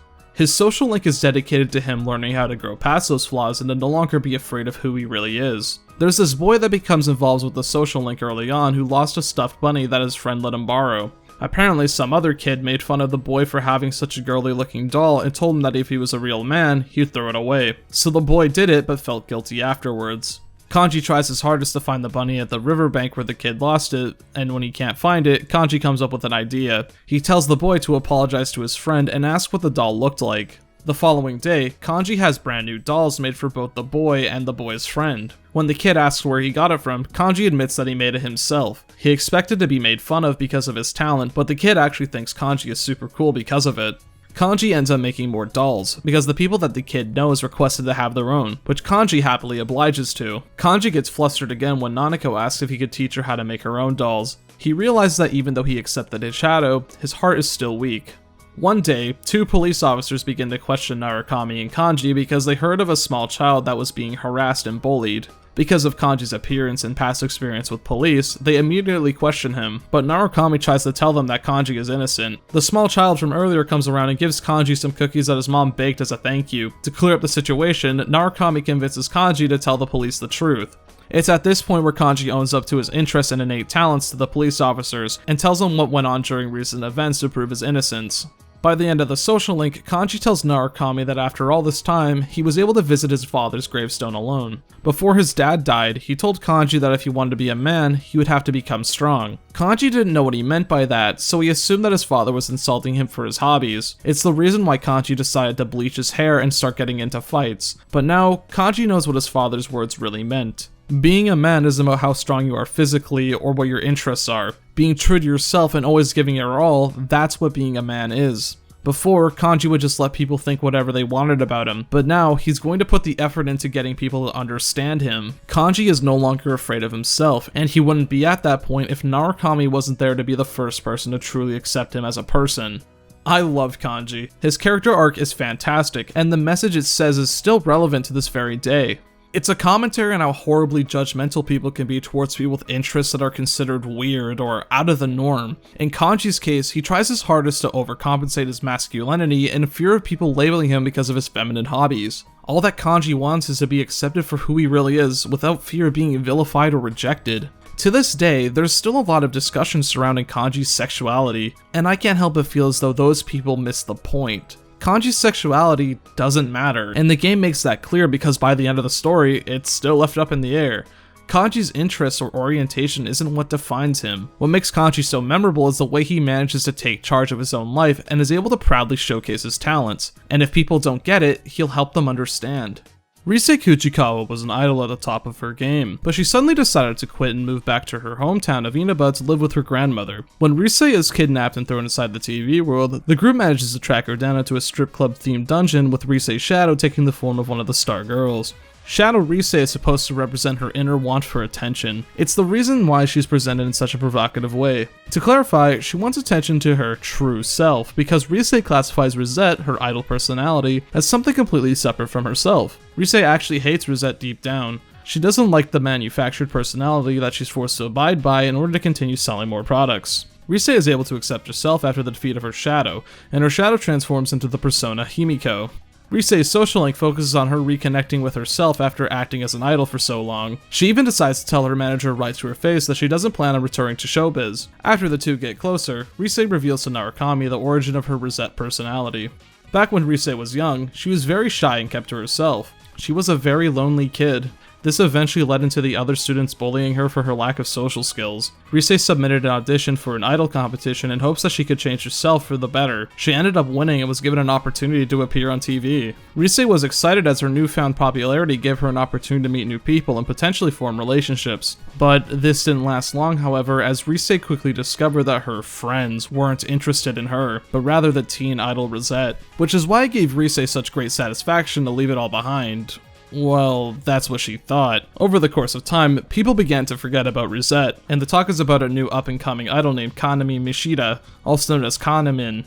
It isn't too long before Rosette is old news. Even Rise's old manager moved on to managing Kanamin, as she'll be the one filling in the role that Rise was supposed to have in an up-and-coming movie, but declined. That's when Rise begins to break down in tears for reasons that she couldn't explain herself. She believed that in this moment, she lost everything that she had before. Thankfully, Narukami is there to comfort her. Rise realized something important from this experience. Rosette is an aspect of herself, not some fabricated character that she plays. So she decides that after Narukami has to return home, she'll go back into showbiz, even though she'll have to once again start at the bottom and work her way up. But this time, she'll show the world both Rosette and Rise Kuchikawa, as she finally accepts that they are one and the same. I'm pretty mixed on Rise's story. On one hand, as someone who makes YouTube videos, I can relate to the point of having to play a character to an extent. Not to the degree of what Rise did, but there is a disconnect between myself in real life and the way I present myself in my videos. I think that the way Rise's story is told is a bit confusing. I believe that the idea they were going for is that Rise does accept the Rosette idol side of her as well as her shadow at the end of her dungeon, but that doesn't necessarily mean that she liked that aspect about herself. She tried really hard to ignore her life as an idol, but only realized that she actually enjoyed that life after she lost everything. So the point of her arc is realizing that Rosette is as much as Rise as her normal self is. That's what I got out of it, and that could be wrong for all I know. That's the major problem I have with this character arc. I just don't think it's told in a very clear way, and I personally got somewhat confused while trying to fully grasp it. The story is certainly carried on whether or not you enjoy Rise as a character. She certainly has the whole notice me senpai trait, but I think that her character does go beyond that trope and is recognizable on its own. Naoto Shirogane is the final party member to join the investigation team, but he was an active force throughout the game beforehand. Naoto is a well-known detective and has been featured in the media often. This granted him the nickname the Detective Prince. Naoto has been assigned to the serial murder case in Inaba and strangely enough wants to solve the case himself without any assistance. He actually ends up making a lot of progress on his own. He manages to deduce that Kanji Tatsumi would be one of the kidnapping victims, as well as discovers that people who appear on the TV will eventually be shown on the Midnight Channel.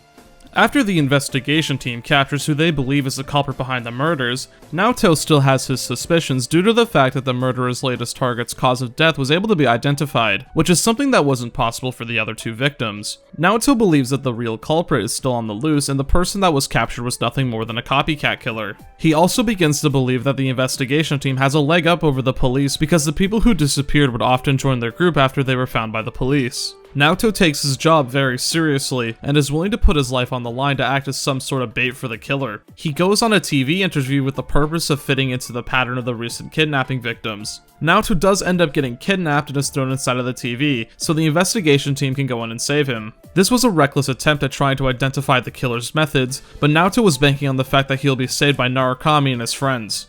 As the group gathers more information in order to locate Naoto, Narukami discovers that despite his professional attitude, Naoto is a workaholic who the police believes tries way too hard to solve the cases by himself. As such, they see him as a child who has no idea what he's doing. The investigation team manages to find Naoto inside the TV world, where he was waiting impatiently for them to arrive. Naoto's shadow critiques Naoto himself for acting like the people he hates deep down, telling his shadow to stop throwing a tantrum and not to act like a kid. Shadow Naoto reveals that Naoto has some deeper abandonment issues that were hinted at earlier. While Naoto would work on cases, he'd be praised as an ace detective, but once the case was solved, he wasn't needed anymore. He'd be discarded without a second thought. Naoto always wanted to be one of the cool, manly detectives from fiction, and no matter how hard he tries to imitate his idols, he'll never be taken seriously in his workforce because Naoto isn't actually a man to begin with. Despite Naoto's talents as a detective, she'll always be mistreated in that field because of her gender, especially when you remember that this story takes place in Japan, where sexism and gender stereotypes are still rife. Naoto works as a detective, which is a predominantly male career, so because of something she can't control, she loses out on a lot of opportunities and doesn't get the treatment that she deserves. It's the reason as to why Naoto dresses and acts like a man. After the investigation team defeats her shadow, Naoto reveals the group her past. Her parents were detectives that died in an accident when Naoto was young. Her grandfather ended up taking her in and raising her.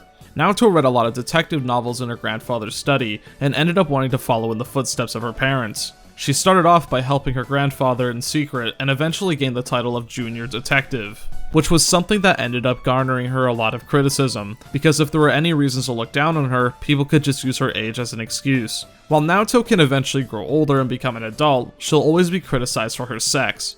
Naoto realizes that what she should strive for isn't to grow up or become a man, but she should be working towards accepting herself for who she is, which is something that she wouldn't have realized if it wasn't for the help of the investigation team. Naoto's social link is about her learning to work with others. Someone broke into the Shirogane household and robbed the place of certain belongings. This phantom thief sends Naoto letters that not only taunt her, but provide invaluable clues in order to retrieve her stolen items. Narukami ends up helping Naoto a lot when it comes to deciphering what these clues are supposed to mean, and the two make a great team. The items that the two end up recovering all relate back to Naoto's childhood, stuff like a fake detective badge that she made as a kid, or a pen that acts as a multi-tool. Eventually, the two manage to track down who seems to be the phantom thief, but he pulls a knife on the two as a threat. Naoto immediately recognizes it as a fake and the man runs off, leaving it behind. It turns out that the man the two encountered was actually Naoto's grandfather's secretary. Naoto's grandfather noticed lately that Naoto lost sight of her original drive of becoming a detective, so he set up these challenges for her so that she could hopefully rediscover herself. Naoto is able to admit to herself that she was pursuing the murder case in Idaba not to seek the truth, but to prove herself to others. She wanted to be known as the fifth in the Shirogane line of detectives so that she could be accepted. Because she found a hope with the investigation team, Naoto is finally able to accept herself. She isn't quite the detective she wants to be yet, but she's going to pursue the truth because that's what matters most to her. Naoto is a really cool character. Despite the fact that she joins the team close to the end of the game, there's still a lot of time spent developing her character before that point. On paper, her inner struggle is similar to Kanji's, but is different enough to make her stand out on her own. I really like how Naoto's social link has her come to terms with her workaholic nature, and she's able to take a step back and realize that her obsession with the Inaba case was because of a selfish desire rather than out of passion. Thanks to Narukami and the investigation team, she finally has a place where she belongs and won't be discarded after the killer is caught. Teddy is a very interesting character. He's introduced near the start of the game, and his character arc goes on throughout most of the game. In fact, his social link is one of the few automatic ones. Teddy is this mysterious creature that Narukami and Yosuke encounter when they go inside the TV world in order to find out what killed Saki Kanishi. Teddy begins to admire Narukami after he awakens to his persona, referring to him as his sensei for almost the entire game after that point. Teddy ends up taking the role as the group's navigator for some time. Despite his outwards appearance and his comedic attitude, Teddy is very insecure about his identity. Teddy doesn't remember much of his past. He can only recall waking up in the TV world without any memories. As Teddy spends more time with Narukami and his friends, he begins to feel more lonely after the return to their own world. Even though Teddy is anything but human, he still has human characteristics and even develops an insecurity of his own. Seeing Narukami and the others confront their true selves made Teddy question what exactly he is. Teddy wants to know what his true purpose for being born is. This all comes to a boiling point when Rise confronts her own shadow. Rise believes that she has no real self, and when Teddy hears this, he begins to apply this to himself. Because of Teddy's identity crisis, a shadow is born from him. Shadow Teddy represents his fear of having no past. Deep down, Teddy is afraid that all of his searching will be for nothing. Teddy's shadow even taunts him for that. But with the help of Narukami and the others, Teddy is able to face his fears. Even though Teddy might not find anything, he'll still be himself. Teddy knows that he isn't just a hollow being, and with the help of his new friends, they'll find the truth. Teddy awakens to his persona and is able to fight alongside the front line with the others. Not too long after this, however, Teddy is able to leave the TV world and go into the real world with everyone else. But not only that, he somehow grew a human body in between the last time the investigation team saw him. This is one of the few things that's never properly explained and is more so written off as a joke. According to Teddy himself, he grew a body so he could score with Chie and Yukiko. Alright, sure. Teddy spends a lot of time in the real world and learns how it works. He even builds a strong relationship with Nanako. Some progress is made with Teddy's quest to find his identity. He doesn't remember the specifics, but he does recall that the TV world is influenced by the thoughts of the people in the real world. Teddy believes that he was someone special, but can't quite remember how or why. The group even takes Teddy to the doctor so he can be examined. When they get the x-rays back, apparently they're too garbled to even read, which is strange. Around November, tragedy strikes involving the Dojima family, and Teddy feels guilty about not being able to do anything. He feels as though he let Nanako down, so he quite literally fades away from existence. Teddy wanders around the endless fog aimlessly after losing his humanity, until he hears a car approach him. It turns out that Teddy stumbled across the Velvet Room, and he has a conversation with Narukami where he reveals everything. Teddy now remembers his past. It turns out that Teddy has much more in common with shadows than he first thought because, well, he is a shadow. Not a shadow as in a representation of an individual's insecurities, but more so of one of the random enemies that you battle. Teddy is a shadow that somehow gained human emotions and became self-aware. Teddy forced himself to forget that he was a shadow so that people would like him. He even found a way to change his appearance into that of a welcoming bear to achieve this. Teddy locked away his memories and attempted to run away from his true self. With the help of Narukami, Nanako, and his other friends, Teddy is able to realize that just because he's a shadow, that doesn't mean he's worthless to everyone. Even though he was born as a shadow, Teddy was able to overcome the barriers and become his own person. Love him or hate him, Teddy is a pivotal character to the story that Persona 4 is trying to tell. Persona 4, on the surface, may seem like a game about a murder mystery surrounding a small town. While this is a very prominent part of the experience, and is an underlying plot that's told throughout the game, I believe that Persona 4, more than anything else, is a story about identity. There's a lot of people who claim that the party members in Persona 4 don't change once they awaken to their persona. They say that their character arcs end after they face themselves in the TV world and nothing more. I don't agree with this statement at all. Every party member has an ugly side to them that they don't want to admit. Accepting these flaws is certainly the first step, but that doesn't solve the issues entirely. By forming a close bond with each of these characters, Narukami is able to help them grow past these flaws and become better people because of it. It's the reason as to why characters don't awaken to their ultimate personas until you finish their social links.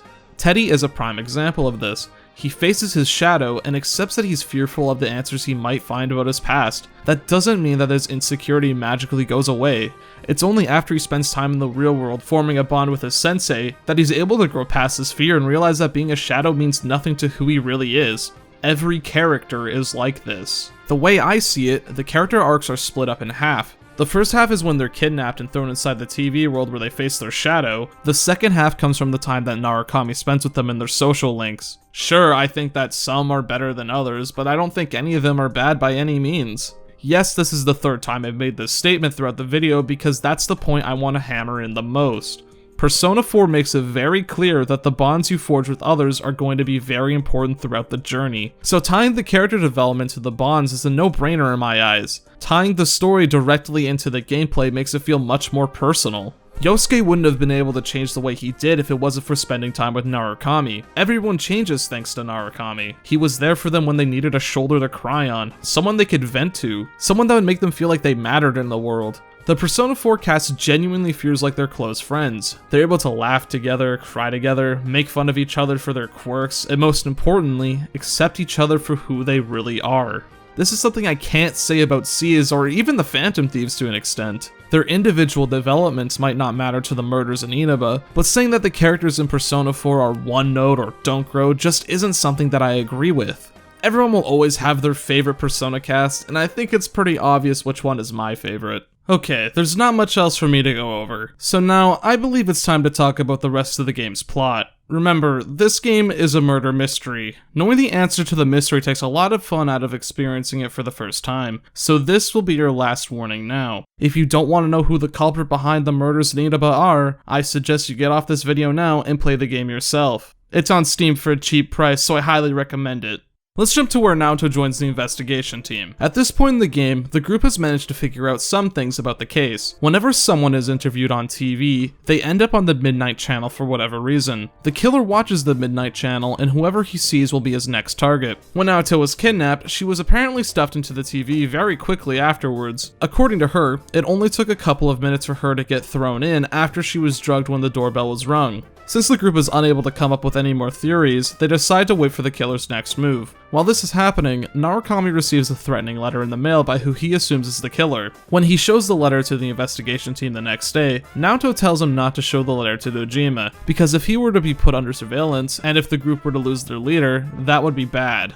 The days go by like normal until Dojima comes home one day with another letter in his hand. He's very suspicious of the letter and stands by as Narukami opens it up. This letter reads, "If you don't stop this time, someone close to you will be put in and killed." Dojima snatches this letter from Narukami, his suspicions proven. Dojima takes Narukami to the police station and interrogates him about his involvement with the case. Since there's no way around it, Narukami explains everything to Dojima. He tells him about the TV world, personas, everything. Dojima obviously doesn't believe a single word and expresses his disappointment. For Narukami's own safety, he leaves him in the interrogation room for the night, taking his cell phone with him. This scene is very controversial for one reason. Dojima doesn't believe the story involving the TV world and personas. Of course he wouldn't, it's completely absurd from an outsider's perspective. Even though Narukami could easily prove that what he's saying is true because there's a TV in this interrogation room. Sure, that would make the most logical sense, but I'm going to play devil's advocate for a second and try to see what Atlas was doing with this scene. So the first thing we should do is look at this from Dojima's perspective. In Dojima's eyes, Narukami isn't someone who should be trusted in this scenario. Narukami and Yosuke were both arrested previously when they were mistaken for carrying weapons at June S. His friend group consists of people who were previously reported to be missing, as well as a well-known delinquent, Kanji Tatsumi. Dojima had his partner Adachi keep tabs on this group multiple times throughout the story, because he believed that his nephew was involved with something dangerous because of the previous reasons. So when he finally confronts Narukami about his involvement and he responds with this outlandish story, he's obviously very hurt. This especially hits home if you max out his social link beforehand, where Dojima lets Narukami into his life as family. Also, remember what I mentioned earlier about what Naoto said. Showing the police the TV world would be nothing but bad news. In fact, it could potentially make the investigation team prime suspects in the murder case because the murders only started one day after Narukami arrived in Inaba. There's also the fact that they'd be the only people who'd know about the TV's world existence. Sure, the police wouldn't be able to pin the case on them just like that, but it would throw a wrench in their plan to save people because they'd most likely be kept at the police station with no way to go into the TV world. So I understand Dojima's thinking and why he wouldn't listen to anything Narukami is trying to say, but what baffles me is the super simple way they could have avoided all of this confusion. How about have Narukami get up from his chair and try to show Dojima and Dachi that he's telling the truth, but then Dojima scolds Narukami for trying to stand up during an interrogation. It'll force Narukami to stay in his seat so he wouldn't even have the opportunity to prove that what he's saying is real. Because as of right now, it feels very sloppy that Narukami wouldn't, at the very least, try to show Dojima that it's real. Because from his point of view, the cat's out of the bag, so he might as well try to tell the truth. I think the intention was that Dojima at this point had zero interest in trying to hear Narukami out because he believes that his life was in danger because of the threatening letters. We cut to Teddy and Yosuke working at June S, where Yosuke decides to give Teddy his own cell phone. Yosuke tries to demonstrate how it works by calling the Dojima household, but when Nanako answers, she tells the two about the threatening letter that Dojima saw and how he took Narukami to the police station. Yosuke tries to gather the rest of the investigation team together so they can check on Narukami. At the same time, however, Narukami decides to check the Midnight Channel because it was raining outside when he was dragged in, and much to his shock, his young cousin Nanako is shown. Narukami has no way to contact his friends since Dojima took his cell phone, and has no interest in listening to what he has to say. Naoto runs to the Dojima residence since Nanako is home alone, and our killer is most certainly going to go after her. Naoto blames herself for not putting the pieces together sooner. Nanako wasn't shown on TV, but her voice was heard to the general public. She was interviewed by a politician, and she was supposed to remain anonymous. Since Inaba is a small town, it didn't take people too long to figure out that it was Nanako who was interviewed. Nanako ended up in the local paper where her full name and a photograph of her was used. By the time Naoto reaches the Dojima household, it's too late. Nanako has been kidnapped. Yosuke, Kanji, and Teddy rush over to the police station and force their way into Narukami's room, where they tell him the bad news. Dojima overhears that Nanako has been kidnapped, and Naoto confirms it with him over the phone. Dojima rushes off in a vain attempt to look for any suspicious vehicles. The girls arrive shortly after, and everyone begs Adachi to let Narukami go so they can search for Nanako. Adachi says that before they do anything, he needs to know what's going on. The group decides to look over the information in order to get everyone up to speed and to hopefully help Adachi understand. When Naoto went to the Dojima house, she noticed that the killer didn't force his way inside and that the door was wide open, so this means that Nanako had to open the door on her own. It's important to note that earlier in the game, Nanako says that she always listens to what Dojima tells her to do, and that includes to never open the door for strangers. At first, the group thinks that it's someone that Nanako knows personally, but Naoto suggests a different perspective. The killer has to be moving a large TV with them wherever they go because the victims all end up getting thrown in immediately after they're kidnapped. This means that they're using a somewhat large vehicle to accomplish this, but at the same time, it has to be a vehicle that no one would find odd outside of someone's house because most of these kidnappings took place during the daytime. There's only one type of vehicle large enough and inconspicuous enough to pull off such a thing. That would be a delivery truck. Since the delivery service is run by a local company, Nanako wouldn't find the person to make the deliveries a stranger because it would always be the same person. Adachi decides to look over the report that Dojima made involving the first murder case that he decided to reinvestigate. Much to everyone's surprise, a delivery man is mentioned. Alright, now we're getting somewhere. Back at the start of the game, there was a news report following a scandal between a TV announcer and a politician's secretary and the secretary's wife. The secretary and the TV announcer were having an affair behind the wife's back, and when news came out about it, the secretary lost his job and took up the family business working as a delivery man. Our main suspect is the man involved in the scandal, Toru Namatame. Adachi quickly rushes off so he can inform Dojima about Namatame, but not before giving a not-so-subtle hit that Narukami can sneak out while Adachi's gone. As the group makes their way to Namatame's address, they notice that there was a car accident not too far from them. Dojima attempted to give chase to Namatame, but ended up crashing when Namatame flipped his truck with the emergency brake. Naoto investigates the scene and finds not only a large TV in the back of the delivery truck, but a diary as well. The diary is written by Namatame. In one of the entries, he describes that he discovered the existence of another world inside of the TV and says that he must use this power to save people. Along with that, there's a list of names and addresses of every victim, even the ones that weren't released to the public. This is enough information to convince Adachi that Namatame is behind the murders. The group is unable to find Namatame and Nanako, so they make the assumption that he used the TV in the back as a last-ditch effort to escape the police. After the group admits Dojima to the hospital, the investigation team enters the TV the following day so they can save Nanako. The group makes note that Nanako's dungeon looks like a storybook version of heaven, because deep down, she desperately wants to see her mom again. It's also a callback to Nanako's social link where Narukami explains to her the concept of heaven and that Nanako will go there someday to meet her mother again. The investigation team manages to corner Namatame at the top of this dungeon where he's holding Nanako as hostage. Namatame immediately recognizes most of the members of the investigation team as people that he saved, but doesn't elaborate on what that means when questioned.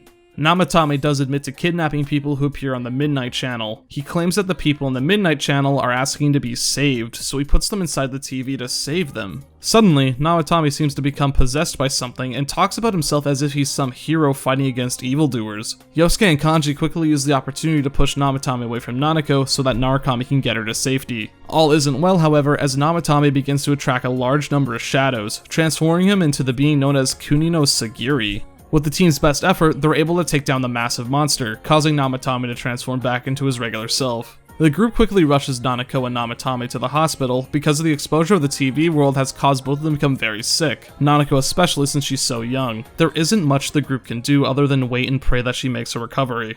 Not too long after Namatame's capture, a thick fog rolls into the city. This is actually the same fog from the TV world. It's somehow forcing its way from that world into the real world. The characters discover this when Kanji decides to put on his glasses and see that the fog has been erased. The group holds a meeting at their usual spot in Junes where they try to come up with an explanation for what's going on, but no one's able to think of any theories. When they check the newspaper to see if anyone was reporting on the fog, they notice that there's a story written about Namatame. The investigation team has done their part. Now it's up for the police to hopefully build a case for the lunatic so that he can be convicted. Not all is well, however, as Narukami receives a phone call from Adachi. He lets him know that Nanako's condition has become much worse and that he's needed at the hospital right away. Big Bro.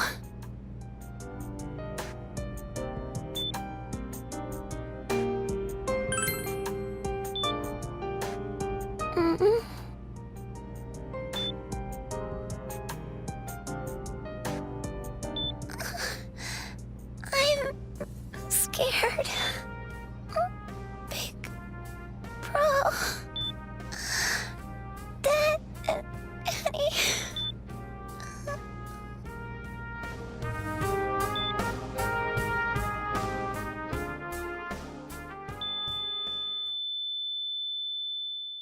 Dojima stumbles out of Nanako's room and slowly makes his way down the hospital's hallways. Adachi quickly realizes that Dojima is going to Namatame's room with the intention of killing him for taking his daughter away from him. Dojima knows that the police won't be able to build a strong enough case to put Namatame away from good, so he wanted to punish the bastard himself. Adachi manages to drag Dojima back to his room, leaving the investigation team to think about what just occurred.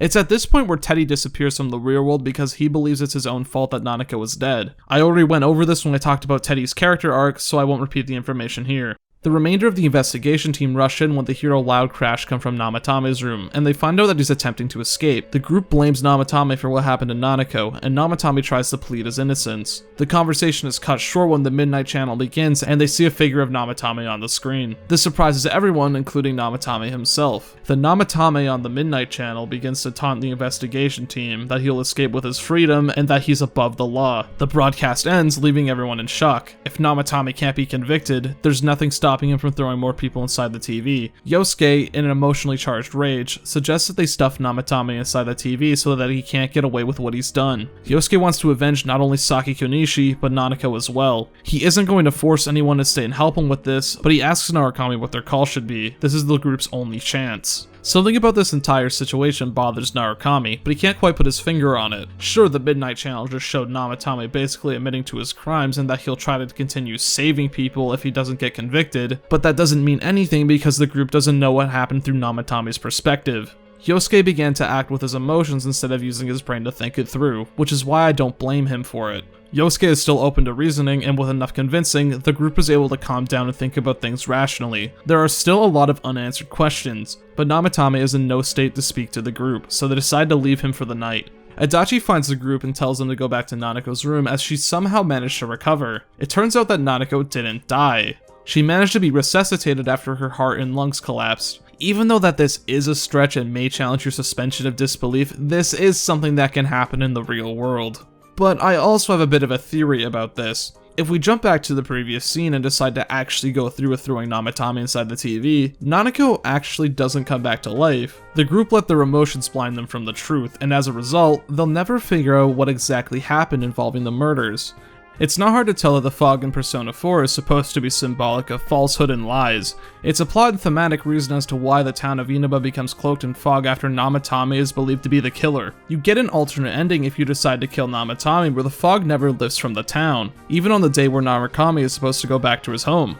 The fog is still in the town, the mystery is still unsolved. If Narukami lets this fog cloud his vision and he's unable to obtain the truth, his punishment is losing one of his closest family. The fog does have supernatural properties, so I assume that's the reason as to why Nanako would stay dead if the case goes unsolved, just a little food for thought. The Seekers of Truth meet up in their usual spot the next day and go over the facts once again. The group manages to spot a few inconsistencies if Namatame were truly to be the killer. He had no motive for killing Mayumi Yamano. When he saw the other victims, he referred to them as people that he saved, which would make no sense if he planned on getting them killed in the first place. Naoto thinks that what he meant is saving them through death, but brushes off the idea when she remembers that Namatame on the Midnight Channel said that he failed to save Nanako, who he believed died. But most importantly, the warning letters Narukami received specifically mention that people will be killed. Not only that, the way the letter is phrased implies that whoever wrote it wasn't the person responsible for the kidnappings. So maybe what Namatame said was true. He was trying to save people by putting them inside of the TV. The only way the group will be able to prove this is by speaking with the man himself.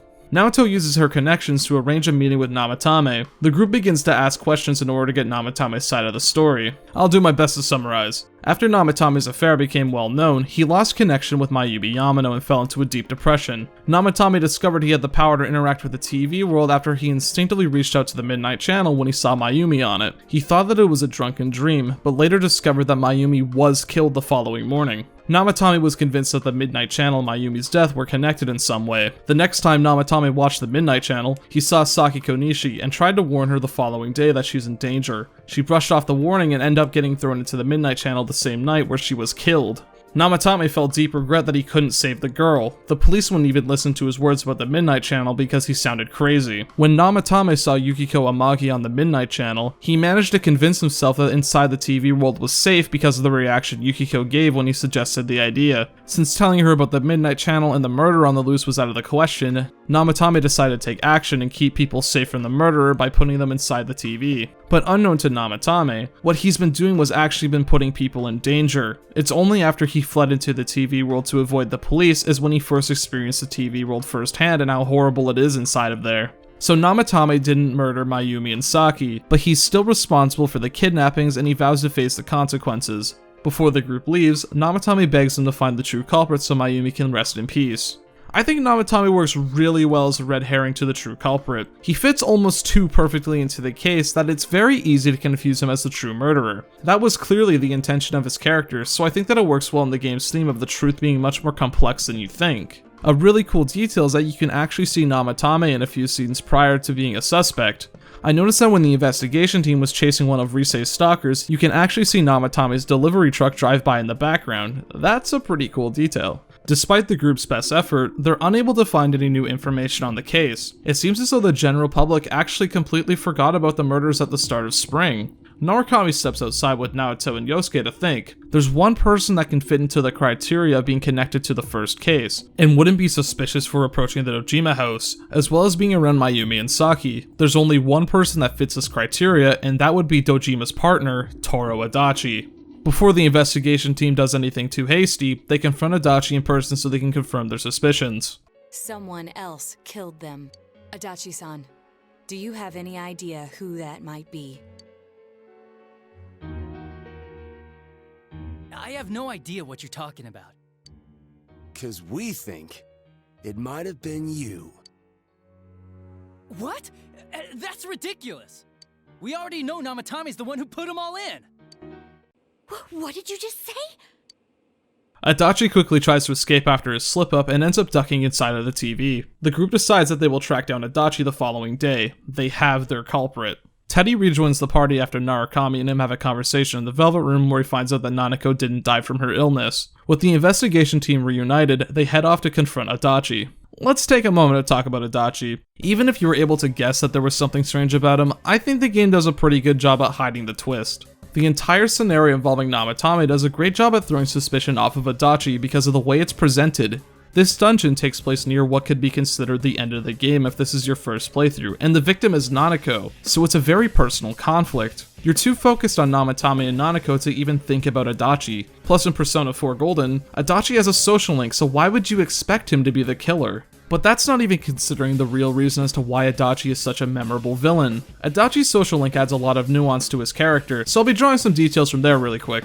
Adachi always tried his hardest in life to follow the rules and do exactly what he was told to do. This, realistically, was supposed to promise him great success in life. Adachi ended up being an ace at the police academy, and when the time came for his life to move forward, he was shoved into the small town of Inaba because that's where he ended up being assigned. Because of something completely out of his control, he's now stuck in a small town that he hates because there's nothing to do.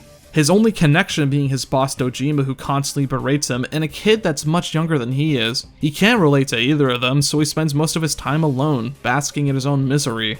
Even when Narukami tries to reach out to Adachi and become friends with him, he's still distant and unwilling to change because Adachi believes that he's above this town. Because of this attitude, Adachi spends most of the time alone in isolation, drinking and watching TV.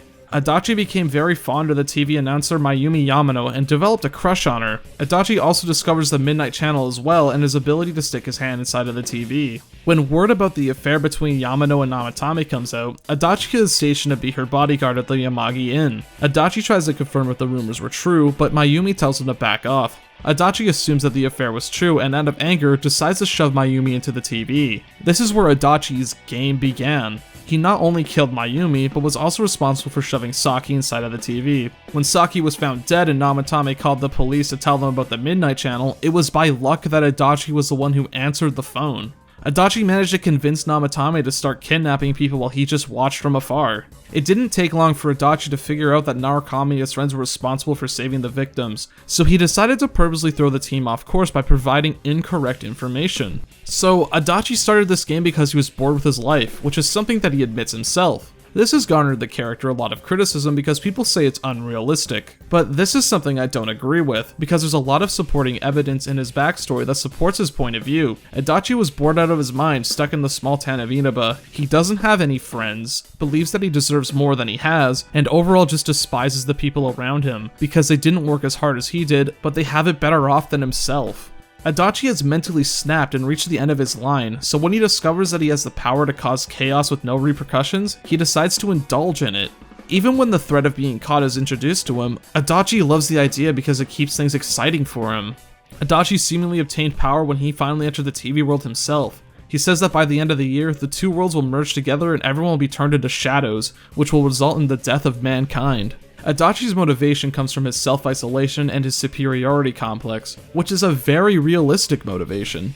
People in the real world do terrible things because of this kind of stuff, but the difference is that Adachi has the power to carry out his desire to destroy everything. It's tragic and definitely played up, but it's very real. But the main thing I enjoy about Adachi is how he subtly contrasts you, both the character and the player. Throughout the game, every party member faces their inner selves, their shadows. These shadows represents their inner struggles and fears that they are eventually able to overcome. The only party member that doesn't need to face themselves is Narukami, mostly because he doesn't have a character that could potentially have a struggle. But the game does something really clever. Throughout the game, you form social links with the people around you. These people help shape who you are and give you power in battle. Adachi is supposed to represent what a life without any strong bonds can do to someone. Narukami spends his time making friends and having new experiences, while Adachi spends his time in isolation, looking out for no one but himself. The two are supposed to be polar opposites, and this even shows in Adachi's persona. His persona is Magetsu Izanagi, which is a twisted, shadowy version of Narukami's starting persona. Adachi's arcana is even the Jester, which is another name for the Fool, which is Narukami's arcana. Though, if Adachi's social link is a high enough rank before Adachi is outed, his arcana will transform into the Hunger or Lust arcana when Narukami speaks to him alone, but the point still stands. Adachi is supposed to represent what can happen if you live a life without bonds and are unwilling to change yourself. Adachi had the opportunity to adjust to his new life, learn and grow from the experiences, but his nihilistic attitude and refusal to accept reality is what led him down his dark path. Adachi is one of my favorite characters in the game because of how complex he actually is, and does a great job at being a love-to-hate villain who at the end of the day can be very relatable for some players. I would never try to justify Adachi's actions, but I can at the very least show empathy for someone who feels was screwed over in life. Yes, life can be unfair to a lot of people, but it's how we respond to these moments is how we shape who we really are. Adachi's failing came from trying to reject any hardships and his refusal to change himself. It's a trap that anyone can fall into if they're not careful. The group manages to take down Adachi, but much like Namatame, he suddenly becomes possessed by a greater power. It reveals itself as Amano Sagiri, and mankind's desires are its own desires. Amano Sagiri is the source of the fog in the TV world, or the Hollow Forest as it calls this place. A few things are revealed here, the biggest one being that the TV world is actually the human subconscious, and the thoughts of humanity can shape the ongoings in here. Whenever someone would recently become on the minds of multiple people, the TV world will display more of the person on their mind. So when someone like Kanji was interviewed after he beat up the biker gang, everyone had him on the mind, so he appeared on the Midnight Channel. This is important because the Namatame that was shown to the group after Nanako's supposed death was actually not Namatame's true feelings. They believed that he was the killer in that moment, so the Midnight Channel reflected that by showing what they all wanted to see. Amano Sagiri says what mankind desires is to be shrouded by fog so they won't have to deal with the hardships of facing the truth. The truth can be painful for most people. They would rather live in peaceful ignorance. They would rather live lives where nothing can go wrong. The few outliers are the ones who manage to face themselves and turn their pain into strength. Amano Sagiri granted these people the power of being able to enter the TV world whenever they wanted to. It's pretty obvious that he's referring to the investigation team. Amano Sagiri is interested to see the new facet of mankind, but is not sure to trust it yet. Amano Sagiri transforms into its true form, and the investigation team has to battle it in order to prove that mankind is stronger than it thinks. The group manages to prove to Amano Sagiri that covering the world in fog isn't what they desire, and the god accepts their reason. However, it warns the group that if mankind's desire changes, the fog will return. Amano Sagiri disappears, leaving Adachi in its place. With the true culprit finally captured, the group is finally able to celebrate and rest easy. The case finally closed. Usually, the month of January is used to max out any social links that you may have missed, as well as to do some of the brand new events, such as building a snowman with Nanako after New Year's. But if you manage to max out Marie's social link before the battle against Amano Sagiri, you'll gain access to the finale of her story arc. Narukami can go to the Velvet Room on New Year's to wish everyone a happy new year, but Marie is missing. Margaret tells him that Marie has decided to leave the Velvet Room because of the bond that Narukami and her have forged. Margaret offers to locate Marie, but it may be dangerous. The next day, Narukami passes out and sees a vision of Marie, thanking him for the time they spent together. She bids him a farewell and fades into the darkness. As time goes on, Margaret is able to locate Marie inside of the TV world, and forcefully pulls the investigation team into a TV during their ski trip. When the group comes to, they're inside of the hollow forest that Amano Sagiri mentioned. This is the reality that Marie created when she entered the TV world. It turns out that Marie actually regained her memories after she opened her heart to Narukami, but she didn't like the answers that she received. The group decides that they'll venture inside the hollow forest so that they can save Marie, but they only have one day to do it, however, because once the forest closes, it'll disappear forever. If this happens, Marie will disappear forever, not just from reality, but from everyone's memories as well. It's pretty much an excuse as to why Marie wasn't in the original Persona 4. This implies that she was always a part of the story, but the characters failed to save her, so the memories of her disappeared. I don't really think that we needed an explanation for Marie's inclusion, but alright. Marie's dungeon is very unique. I am not a fan of this dungeon at all. This dungeon has the gimmick where after every battle, half of your current SP will be depleted. All of your character's equipment is changed to exclusive items that can only be found and used in this dungeon. So your goal is to make sure you loot every chest you can so you can use this dungeon's exclusive SP items, as well as the equipment that can aid you in SP restoration in general. This is more of an annoyance than an actual challenging gimmick that you have to manage. Physical skills were already pretty powerful in this game, but this dungeon pretty much forces you to use them because SP is more valuable than ever. There's no point in restoring SP after every battle because of how punishing the detraction is, so all these SP items and armor are kind of sort of really fucking useless. I appreciate the idea of shaking up the dungeon crawling formula, but this is less of a fun challenge and more so an annoyance. This is easily my least favorite dungeon in the game because of this gimmick, which I know sounds harsh, but that's because this gimmick just isn't fun. The group manages to locate Marie and they find out that one of her eyes has the same pupils as Amano Sagiri. It turns out that Marie's true name is Kasumi no Okami, and her purpose is to be a scout for Amano Sagiri. She was placed in the real world in order to find out what mankind's desires are and report it back to Amano Sagiri. Marie also reveals that if she isn't killed, the real world will be destroyed. It turns out that when Amano Sagiri was defeated and the fog wasn't needed anymore, it was all absorbed into Marie. Her purpose is to fade away along with the fog because once it overpowers her, she'll turn into a monster. The group comes up with a plan to destroy the monster once it arrives to hopefully save Marie from her fate. The boss against Kasumi no Okami is actually pretty interesting. This boss reflects all types of damage, so the only way to deal damage is to use skills that break elemental resistances or use items that do the same thing. This is the only time in the game where those types of skills are actually useful, believe it or not. It's a refreshing gimmick that isn't super intrusive, unlike the SP one. With the defeat of Kasumi no Okami, Marie's body appears. At first, it seems as though this was a futile attempt at saving Marie's life until she wakes up. This truly was a Disney fake-out death. With the fog gone, the hollow forest has no reason to exist anymore, so the group quickly escapes before it collapses. Yeah, I'm not a big fan of the story. As I said earlier, it really depends on how much you like Marie's character, and as I said earlier, I don't. I think that she personifies all the cliche and tropish problems that Persona 4 does have, but unlike the other aspects of the game, it's never really developed past a surface level.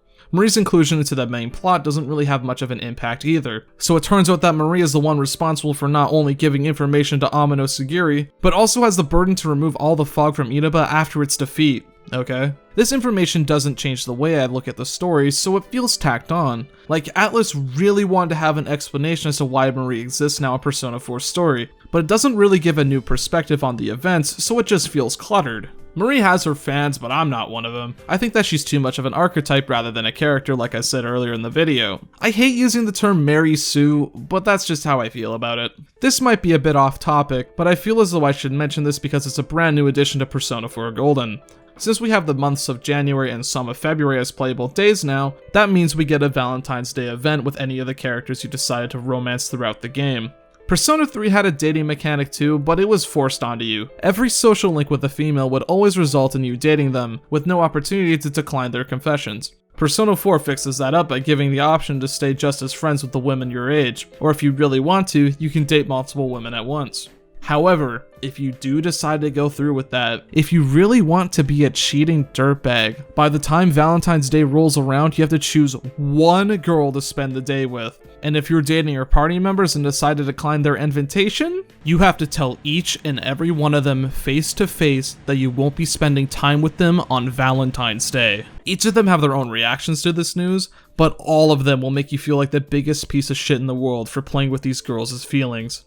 But for some reason, whenever I played the game, I always ended up spending the day with Naoto for some reason. It's pretty strange. I wonder why that is. Though, no matter who you spend the day with, Valentine's Day is the final playable day of the game, because after February 14th, the game fast forwards to March 19th, 2 days before Narukami has to return to his hometown. March 20th is when you get the chance to check up on all your social links one last time to view their epilogues to their stories. Everyone you met has found new meaning in life and appreciates the time you spend with them. You can even visit the old investigation team meeting spot one last time. In fact, the other party members had the idea to do the same thing. So as a group, the gang reminisces on the past year, but they find it odd that no one knows how the Midnight Channel rumor even began. In fact, the more they think about it, there's a couple of unanswered questions.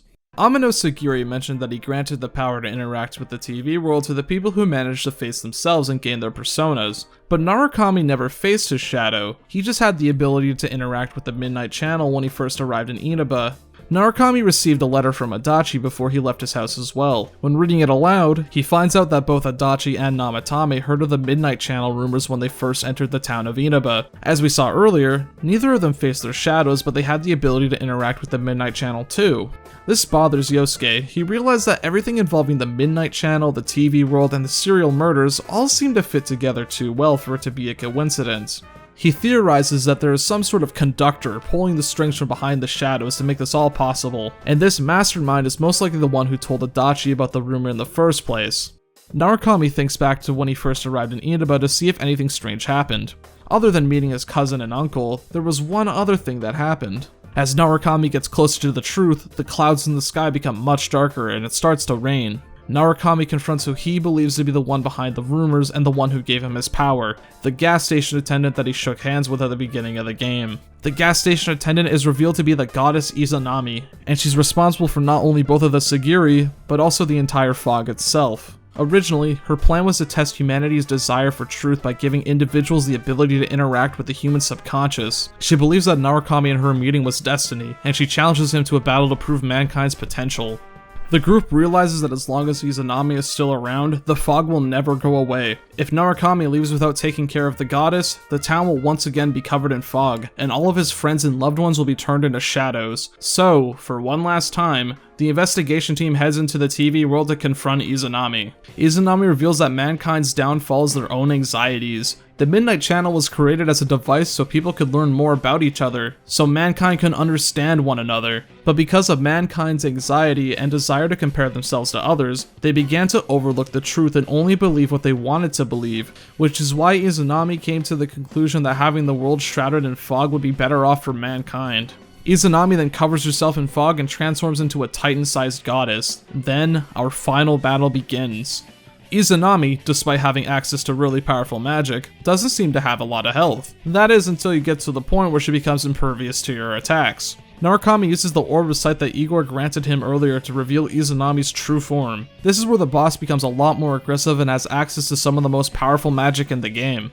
Izanami's boss doesn't quite hit the highs as Persona 3's final boss did in my opinion, but it's still climactic and has a fucking awesome song for Izanami's first form. Izanami's true form proves to be too powerful for the investigation team, as she uses the will of mankind to attempt to drag Narukami into the fog. Every time she tries this, one of the party members will sacrifice themselves in order to save Narukami, but eventually he ends up succumbing to mankind's desires. While Narukami lays lifeless in the fog, the voices of his friends and loved ones echo through his mind, all of them encouraging him to stand up against Izanami and thank him for the positive impact he had on their lives. Even Adachi will be there if you max out his social link. With the power of his bonds, Narukami is granted access to the World Arcana. He uses this new power to summon his ultimate persona and shows Izanami the true power of mankind.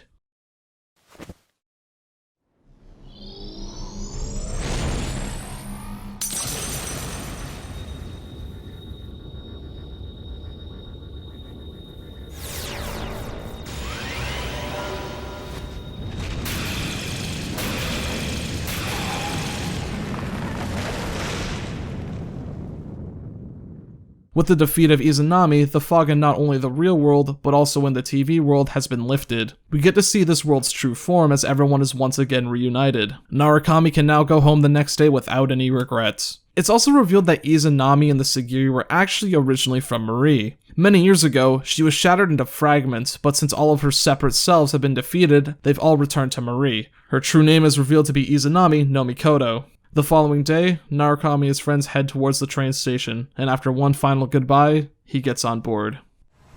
Thank you for everything. Stay well until we meet again someday. You'll always be my sensei forever! Please don't forget about us over there. I love you, Senpai. I'll do my best! You better not run away too, Senpai! I'll always remember our time together. Distance doesn't matter to us! Even if we're separated, we're still friends! Take care. See you again, Sensei! Bye! I'll miss you.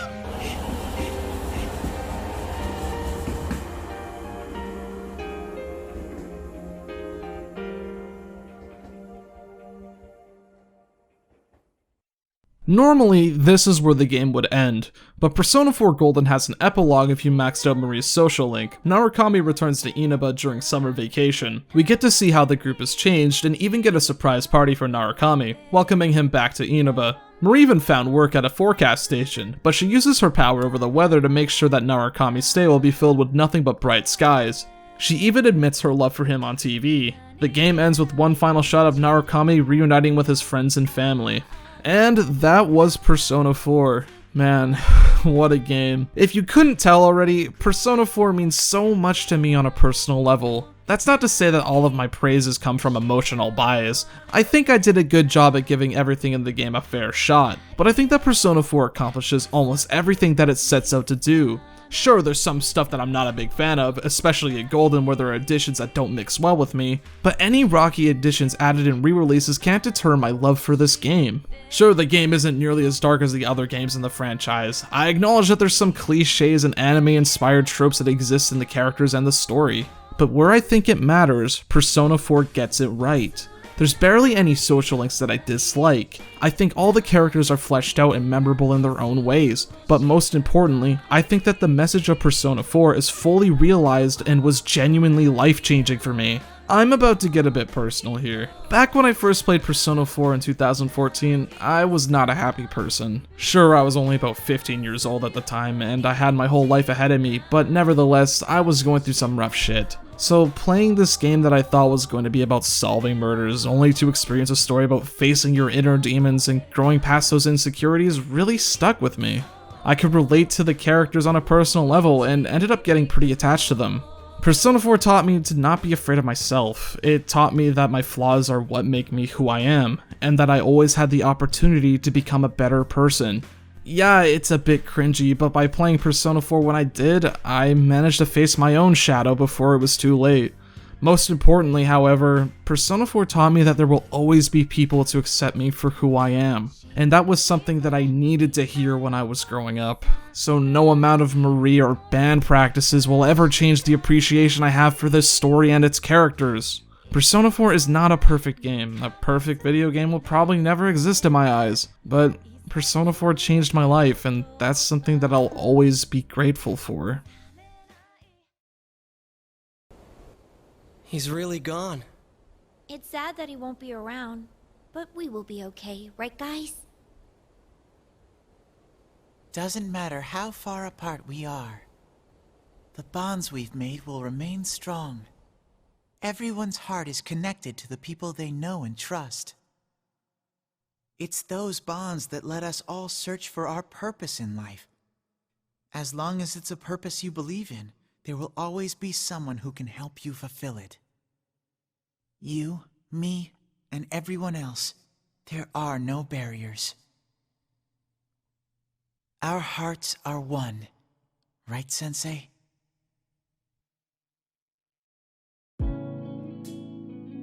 Hey everyone, thanks for watching this titan of a video. I'd like to give another thank you to the coolest, most epic person I have ever met, nicknamed Moriarty, and Scobes for supporting the channel. If you're interested in checking out my Patreon, there will be a link in the description and in a pinned comment. Videos like these take a long time to make, so any support would be greatly appreciated. This Persona 4 video has been something I've wanted to make for a very long time, and I'm very humbled that there was so much enthusiasm and excitement behind this project. It blows my mind that this channel has passed 3,000 subscribers in such a short amount of time, and I'm very grateful to know that there are people who like engaging in these discussion pieces. In terms of future projects, the next video will be on Persona 1, but that won't take nearly as long to make because I've already gotten most of the footage for that video, and there's a lot less for me to talk about. So hopefully you'll stick around for when that video is uploaded. Thank you once again for watching, and have a good night.